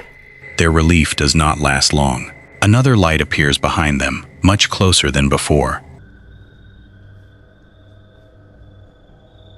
Alright, yeah, he's moving. Just keep going. Dude, did we just say something? Be like, hey, so sorry, dude. We didn't mess up your fishing. I say we say see you later when we get in the fucking van and leave. Okay, we might start running. Start running, Sonny. Hang on. Fuck this, if he's gonna see our light. Whoa, shit! Quit grabbing your dick and come on. Bro. Let me put this small light away. Okay, so he does talk. He stopped. Kind of. Fuck, I'm just trying to light at him.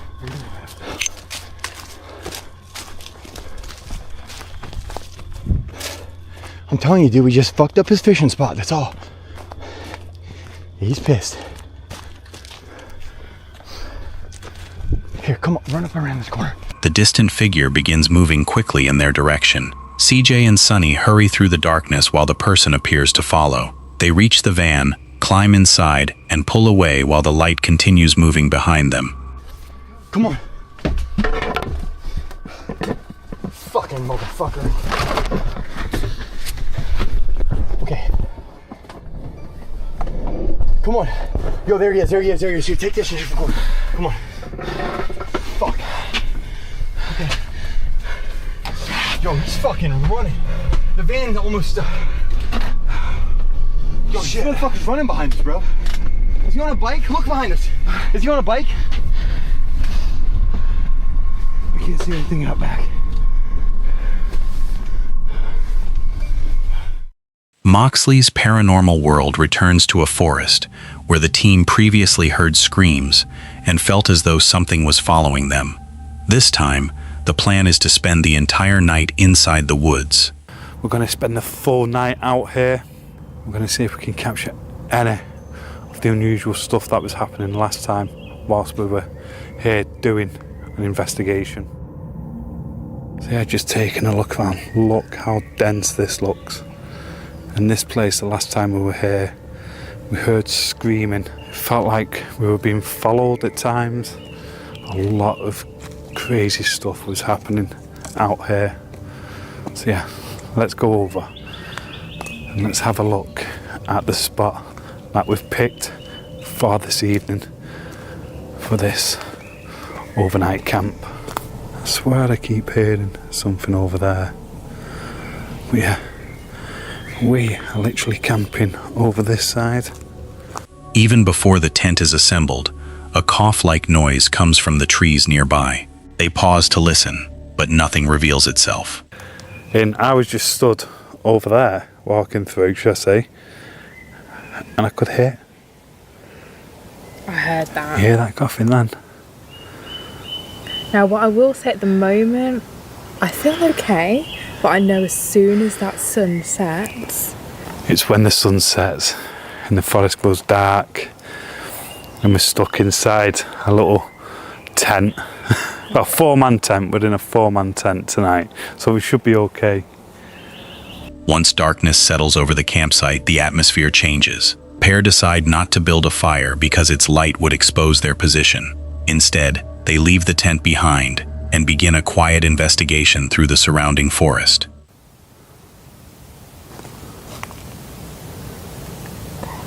It's gone dark. Yeah. Should we go? Yeah, I say we go this way.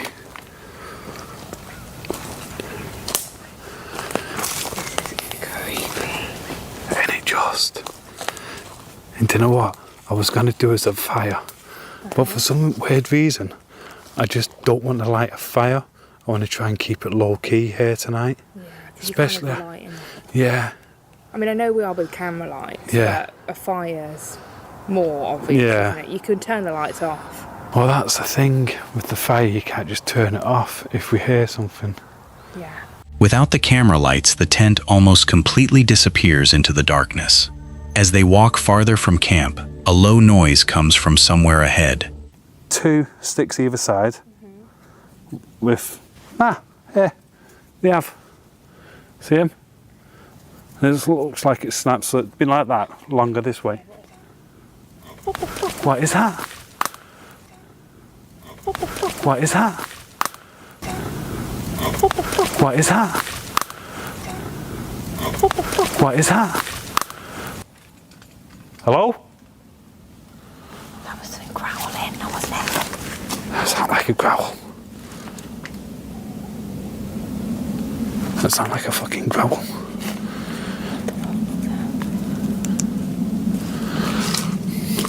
Fuck would be growling out there? Oh, you okay? Yeah, it's a fly, sorry. Both of them describe it as a growl. They search for a natural explanation, but there are no wild boars known to be in that part of the forest. The sound repeats, leaving them uncertain whether an animal or a person is moving nearby. They eventually return toward the tent, but another deep noise follows from the trees. Oh, yeah. Were you making a noise over near that tent? Watch out here. Watch out here. Well, what's going to happen here? Energy. Energy. Sleeping footsteps after this, I did. Yeah. Like they know. Yeah. You know, they're like clarifying, like we know you're staying.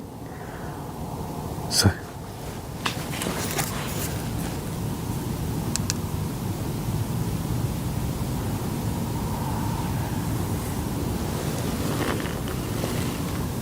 Oh my god, my heart's racing. That sounds like something. It sounds similar to the earlier growl. With visibility limited to only a few feet, they decide to remain closer to camp.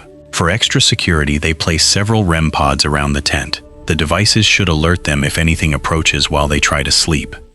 Right, so Lottie, just for peace of mind, put a couple of REM pods around the tent, so one either side. So hopefully if anything does approach the tent, it'll set the REM pods off, alert us, then we can go out and we can investigate it. But as it stands, we're going to sit in the tent, we're going to do an EVP, and then we're going to try and get an hour's sleep, fingers crossed. Hours pass with occasional movement outside, but neither investigator can properly relax. Just before morning, one of them wakes after hearing what sounds like laughter beside the tent.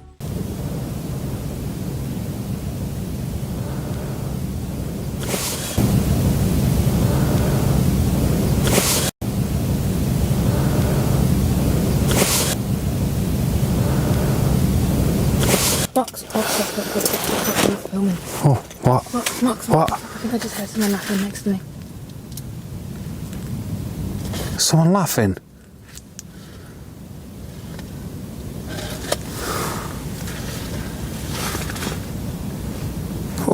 Someone laughing? I think so. Yeah, well, yeah. Mate, that does laugh. A second laugh follows from the darkness. When they shine their lights outside, something appears to move behind the branches. What was that? What the fuck was that? That sound like a laugh. That sound like a goddamn laugh.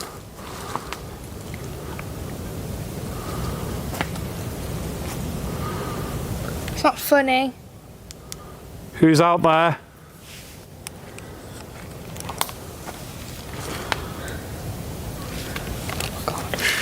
What the fuck was that? Mate, it's something out here.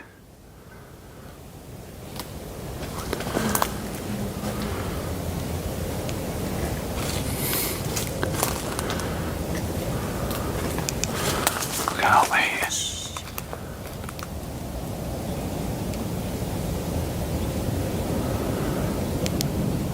Hello? I don't know.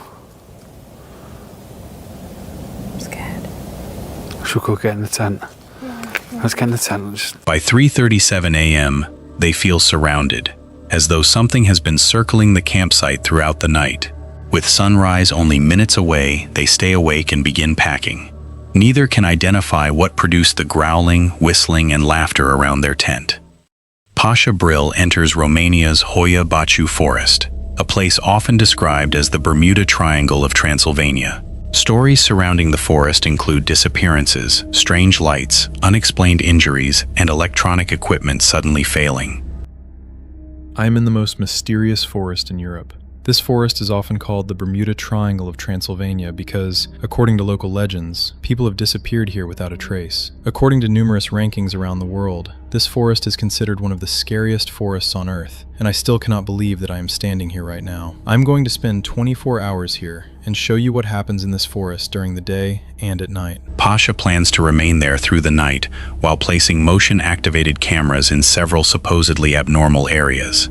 It is already getting dark in the forest. In the most mysterious and interesting places I found on the map, I want to set up motion-activated cameras all over the forest. The cameras recorded all night, and I captured these terrifying shots. This is not fake, it was real. What exactly did the cameras capture? Watch this video until the end, and you will see. One of the first locations he visits is a perfectly round clearing surrounded by dense woodland. Those who have visited this mysterious Romanian forest have reported unexplained cuts, rashes, scratches, and burns on their skin. This clearing is one of the most abnormal places in the forest, and maybe even in the entire world. It is located in the middle of a dense forest. Nothing grows here. Animals also avoid this round wasteland. There are no birds, no insects, and no signs of life. Nothing grows in its center, while the nearby trees appear to lean toward the empty field. There are no insects or birds inside the clearing, and the silence creates an uncomfortable pressure. While reviewing his footage, Pasha notices a low humming sound that he did not hear during the investigation. The only sound you can hear in the forest is the sound of the wind. The silence has a very strong psychological effect. It feels strange. I noticed something unusual while watching the recording. In some parts of the video, an incomprehensible hum can be heard.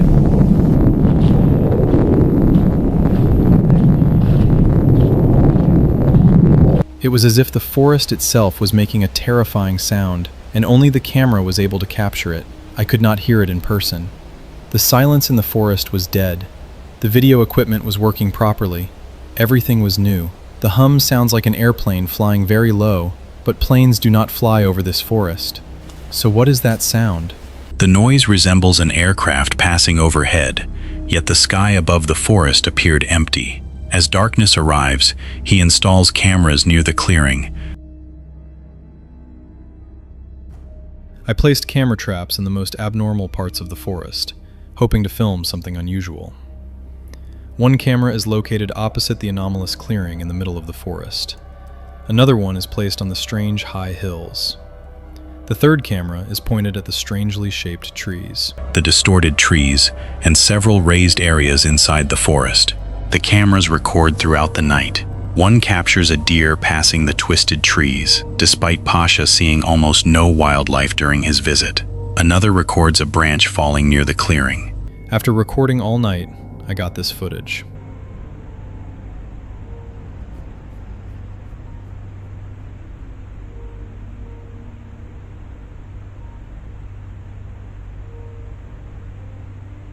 I did not capture anything mystical or completely unexplained, but two things seemed interesting to me. Opposite the distorted trees, the camera captured a deer, even though I did not see a single living creature during my entire time in the forest.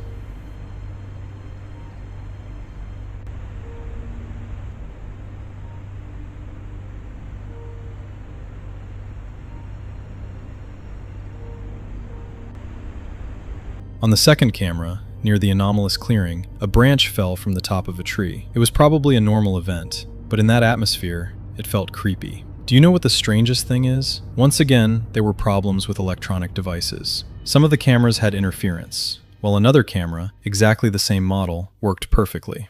The footage is not impossible to explain, but the cameras begin behaving differently. Some suffer heavy interference, while another identical model continues recording normally. Pasha returns to the clearing after dark. He feels pressure in his ears and hears a constant ringing as he crosses the empty ground. UFO photographs in the world, because many people believe it is authentic. A very strange glow appeared in this field a few days later. Here is a picture of that glow.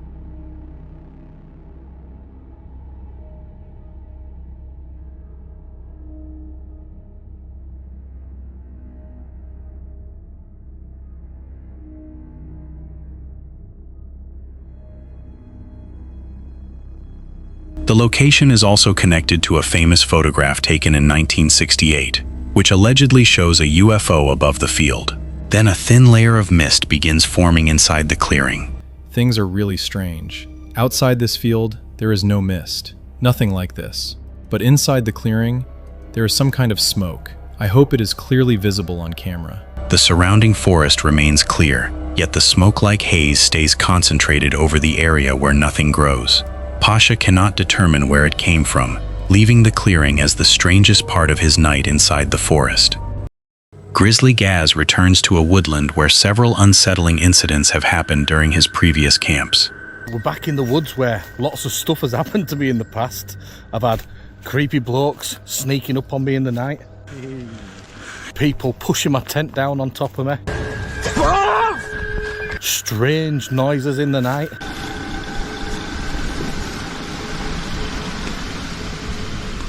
And there's even been UFO abductions from here. There's quite a lot of structures in here as well what I want to go and have a look at. So we'll take a look at them as well. And while I'm waiting for everyone to bugger off, I'm going to set up my perimeter alarms for tonight. Before nightfall, he sets up his tent with his dog Fendi and installs perimeter alarms on nearby trees. So, probes on the tree there. There we go. Caught us. Right, come on, mate. Come in. Door's open. Come on. Let's see if it gets Fendi. Yes, look at that. So, got the tent set up. I've got the alarms. There's one over there on that tree. And there's another one over there. Over there. And I'm far enough away from them that I'm not going to set them off once I'm inside the tent. Plus, oi, what are you doing?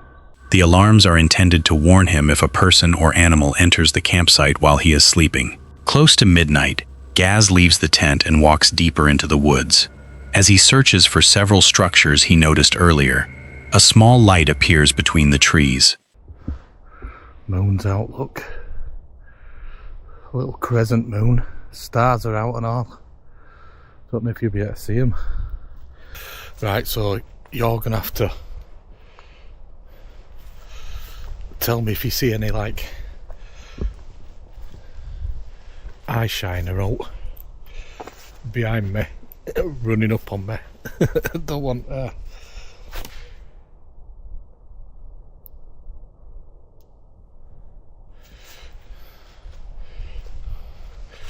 Don't want something creeping up behind me, do I? At first, he assumes it is a reflection. Then the light moves. Gaz realizes he is looking at a pair of orange eyes. His eye shine, look. Can you see it?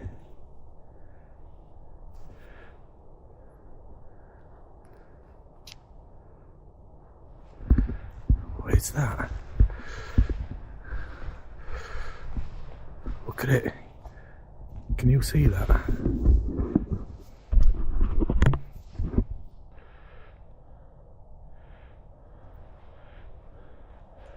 There, look.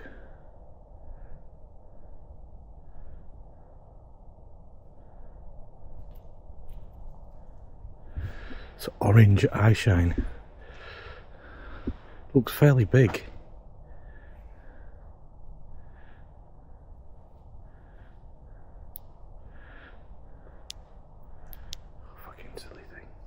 Whatever they belong to appears fairly large and remains completely still behind the bushes. Curious, he follows while carrying Fendi across a makeshift bridge. Can't tell what it is.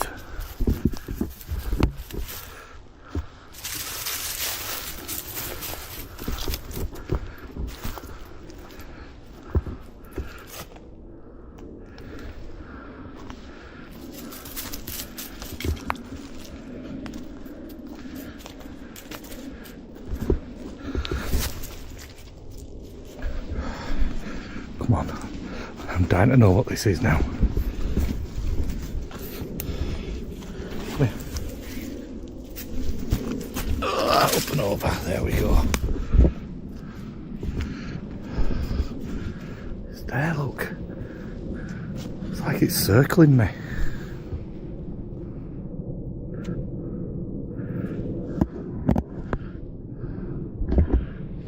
Can you see it?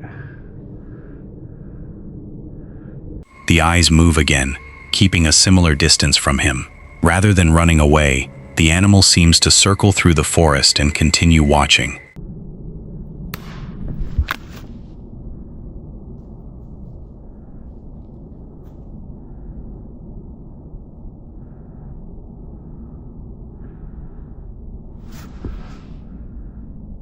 It's still there, staring at me through bushes.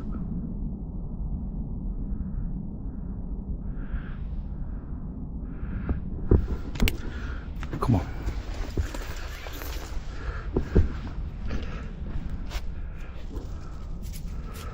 There, look through the trees. A distressed rabbit cries somewhere nearby, suggesting that a predator may be hunting in the area. It's still there, look. Oh, we should have brought my big torch with me now. I've only got this little baby one with me. It looks like it's dying already. Fuck.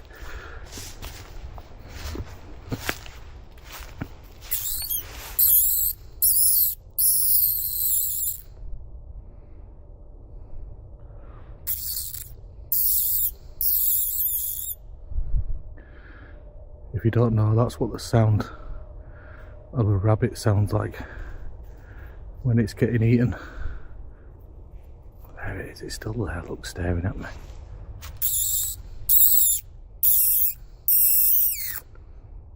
See if I can draw it in, whatever it is. Fendi, stay close, mate. Come here. The orange eyes remain visible through the trees. Gaz calls out and tries to bring the creature closer, but it only changes position and continues staring. Yeah, it's just stay in there, man. Let me see if I can get it with my phone. It might be better if you on my phone. It's gonna bugger off now, isn't it? He films the eyes with his phone, hoping for a clearer image. They remain fixed on him before suddenly disappearing.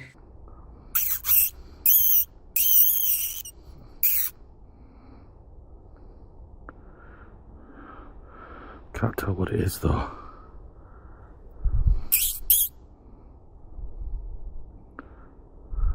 Moments later, Gaz sees them farther away. as though the animal stood up and moved without making any noticeable sound. It's just staring at me.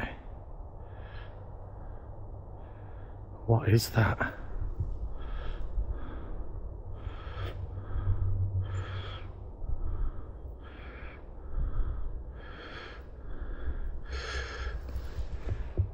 I can't tell how tall it is. Back at camp, Gaz tries to settle inside the tent. The woods become quiet until one of the perimeter alarms suddenly activates.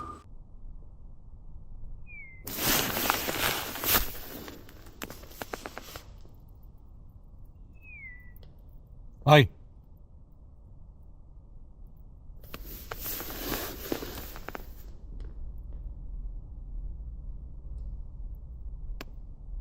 I know you're out there.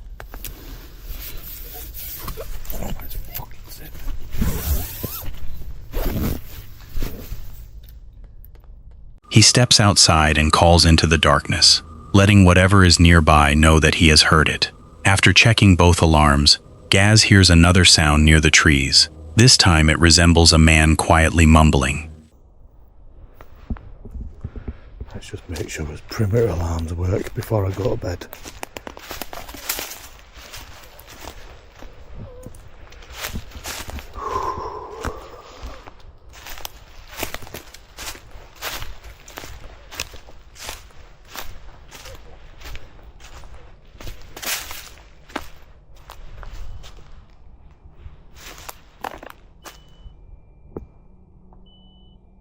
I can hear it.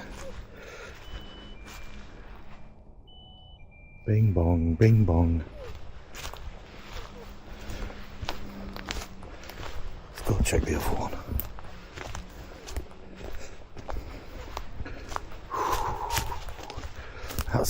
That noise was just weird, man.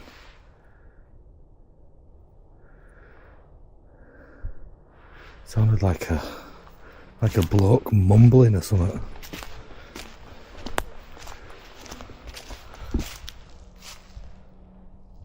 The alarms still appear to be working correctly, but he never discovers what approached the campsite. Midwest ghost hunter enters the McIntyre Villa, a Kansas mansion surrounded by reports of apparitions, unexplained voices, and moving objects. The infamously haunted McIntyre Villa, alleged to have been once the home of a practicing witch. Goldie, is it true what they say? Is it true that you practice the occult? Hour by hour, I explored every claim tied to the paranormal reports. One of its best-known former residents was Goldie, a woman rumored to have practiced witchcraft inside the house. The investigator plans to explore each floor alone and test the stories connected to her. Inside Goldie's parlor, he sits quietly beside her rocking chair and asks her to communicate. Right now I'm in Goldie's room, her parlor. I'm just listening for anything, really, just sitting in silence. Goldie, if you are in here, my name is Ian.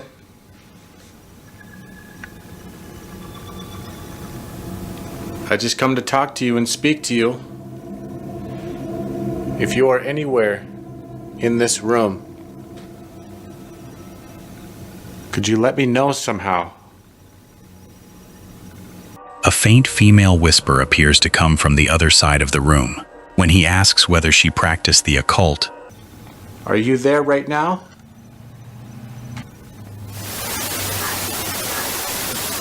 I don't know if I'm going crazy, but I swear to God, I just heard like a whisper over there. Goldie, is that you? Or am I just going crazy? Because I don't know at this point.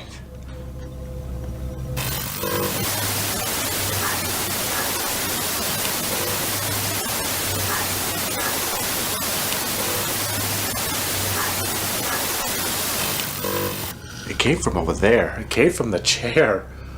Like, I swear to God, it literally sounded like a high-pitched whisper.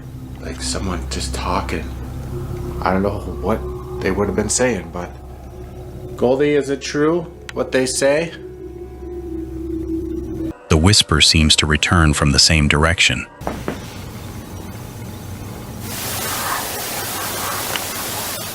There it is again, dude.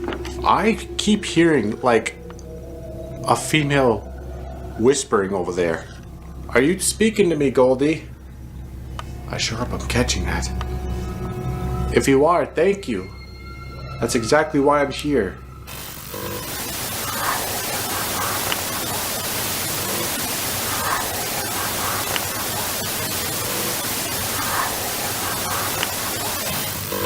I'm not gonna lie, that is really creepy. Moments later, something flies from a basket on a nearby table. Those whispers. What the f was that? Dude? What in the world was that? Come on, come on, come on, come on, come on. Turn on. Dude, I just saw something. Like, fly through the air over here. Goldie, was that you? Oh my goodness, what the hell is that? There's like yarn coming out of that basket. You see that? Okay, okay. Get a look at what happened here. Thank you, Goldie. What the hell? Do you see that? That's one of the yarn balls. It just fucking flew out of that thing. That basket. Oh my god, dude. When he inspects the floor, he finds a ball of yarn that had been sitting securely inside the basket. His K2 meter then begins producing small spikes near the rocking chair. Did you knit when you were still alive? Did you used to knit blankets? Or clothes? You see that? Yes. She just confirmed. She was in fact a knitter. That is awesome. Thank you again. Thank you again. I'm enjoying speaking to you right now. Like I said, I mean you no disrespect, okay? Some people say that you were a witch. Is that true, Goldie? Believing the activity is leading him elsewhere, he follows a series of footsteps into the basement. I don't know why, but I have a feeling that you're leading me down here. Is that true? I noticed you wouldn't answer my question about whether or not you engaged in the occult.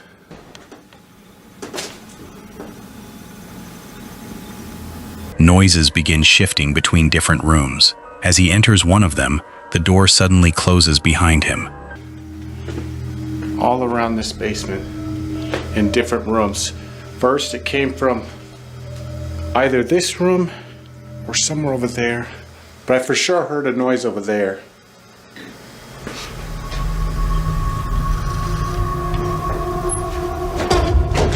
Whoa, what the f? Dude? No way. Dude. Hello? Who's in here? What the f? Dude, this door just shut. That door just shut. It just shut right behind me. And there's no one in there. I fucking looked. Oh. He immediately checks the space, but no one is there. Show yourself. There's no one. Absolutely no one. So how in the world would you explain that? Dude, this thing just shut. That door does not move very easily. I mean, and there's no drafts. I don't feel any drafts. Oh my god, dude. I have absolutely no explanation for that.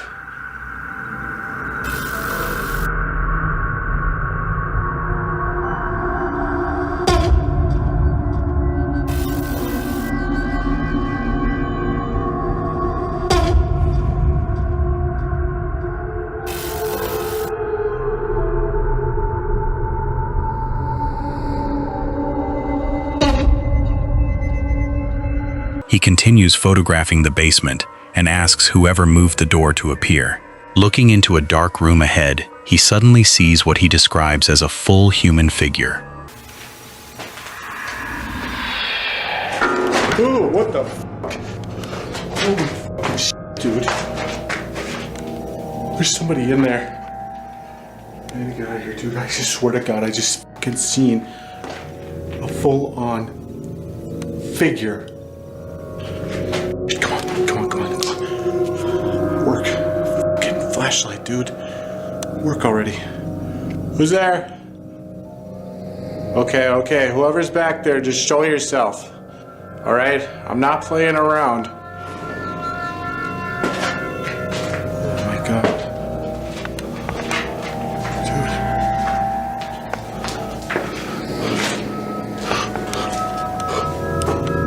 There's no one.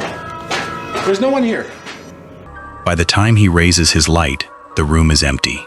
Later, he investigates a collection of allegedly haunted dolls. His meter reacts near several of them before one doll's head unexpectedly rolls from its shoulders. Where the heck would that be coming from? Because all these dolls are just old dolls. There's just no way. No way. I hear that people hear the dolls speak. Could you say something? Anywhere near these dolls? What the f*** was that? That doll's head just came off. Did you see that? I did not bump it. I did not even touch it. That doll's head just literally rolled off of its shoulders.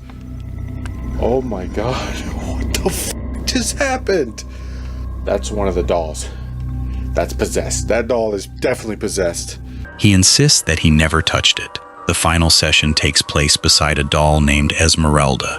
A female voice appears to echo from inside her locked display case. You never know when something might show up.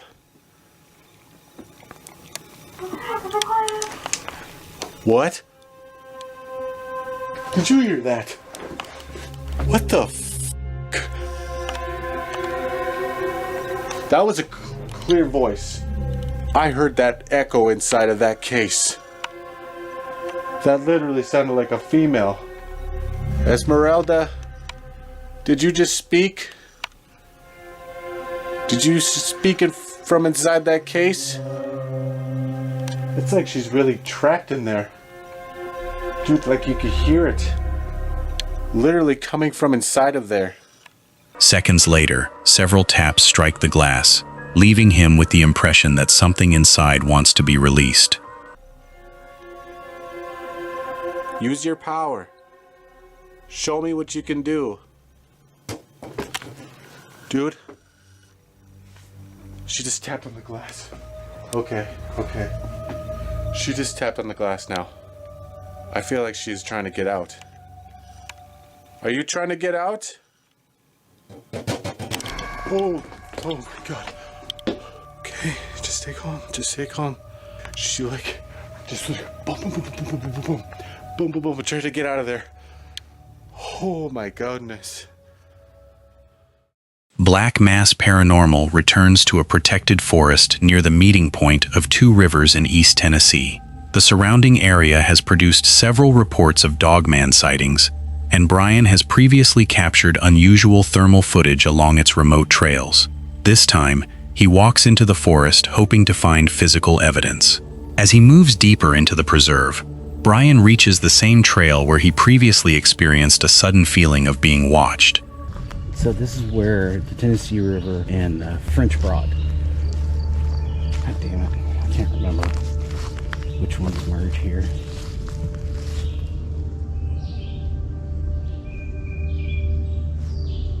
But you all can see how dense the forest is back there here.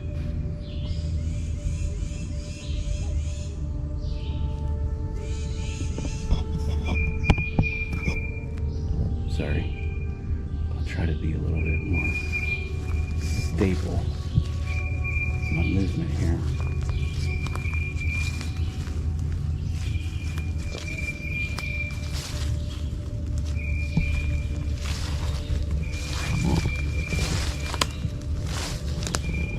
While explaining the earlier encounter, a loud metallic slam echoes through the trees. But last time I was out here, I was out on one of the e-bikes, and I had gotten like a really weird feeling, and I took out my thermal camera, and when I was aiming both my thermal camera and my regular camera down the trail, and at the same exact time, that was the metal door.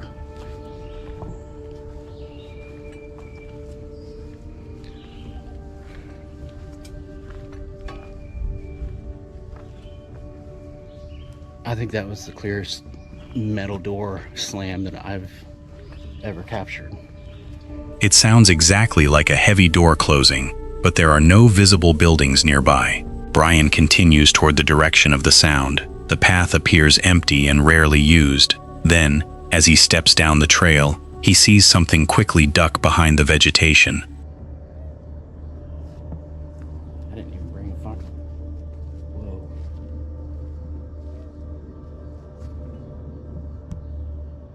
Okay. I can't believe that this shit's happening right now. So out where that sound was, as I was stepping down, I saw something like duck down. That was one of the moments where I saw something. So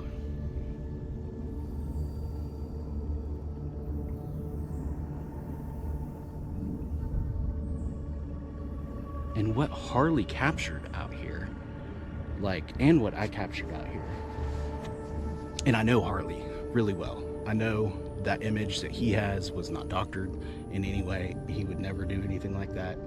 But I mean, it's pretty clear that it looks like a dog man. The movement happens near the same area where another investigator allegedly photographed a dogman-like figure. Farther ahead, Brian discovers a low opening beneath the brush. The ground around it has a strong tar-like and animal smell.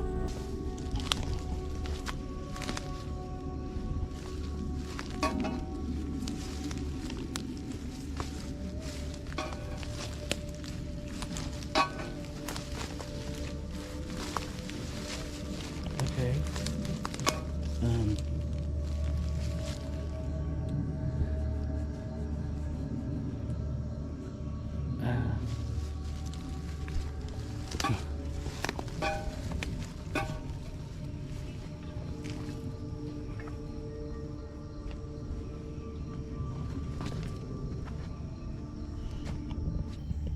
That's something's a little hidey hole, right?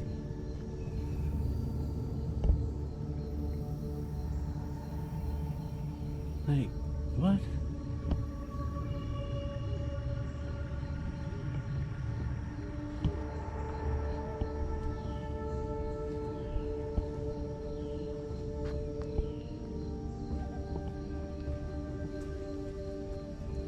So,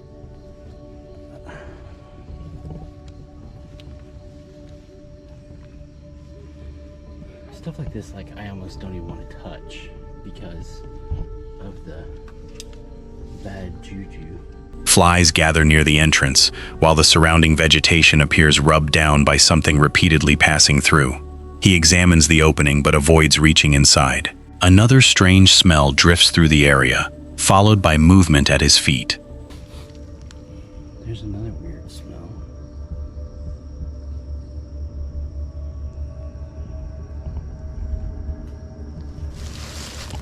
I mean, just look at that.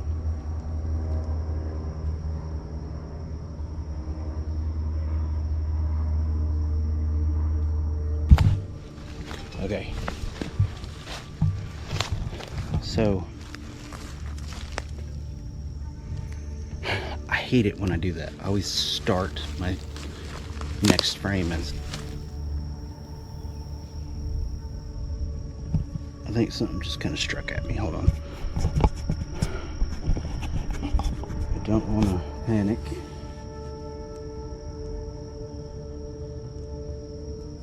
Yep, there he is.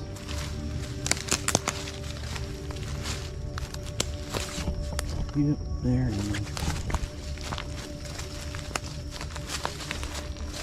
Alright. Cucumbers. Brian initially thinks something struck him. When he looks down, he finds a copperhead snake hidden beside the trail. Anticipate copperhead. It didn't get me though, I don't think. I heard. Did it? Oh shit, I'm bleeding. I don't think it actually got me though. The snake has apparently lunged and left Brian bleeding, although he believes it only scratched him rather than delivering a full bite. He carefully walks around it and begins heading back toward the truck. The metallic slam, the figure ducking into cover, and the possible animal shelter remain unexplained. However, the snake provides a clear reminder that not every danger hiding along the trail is paranormal.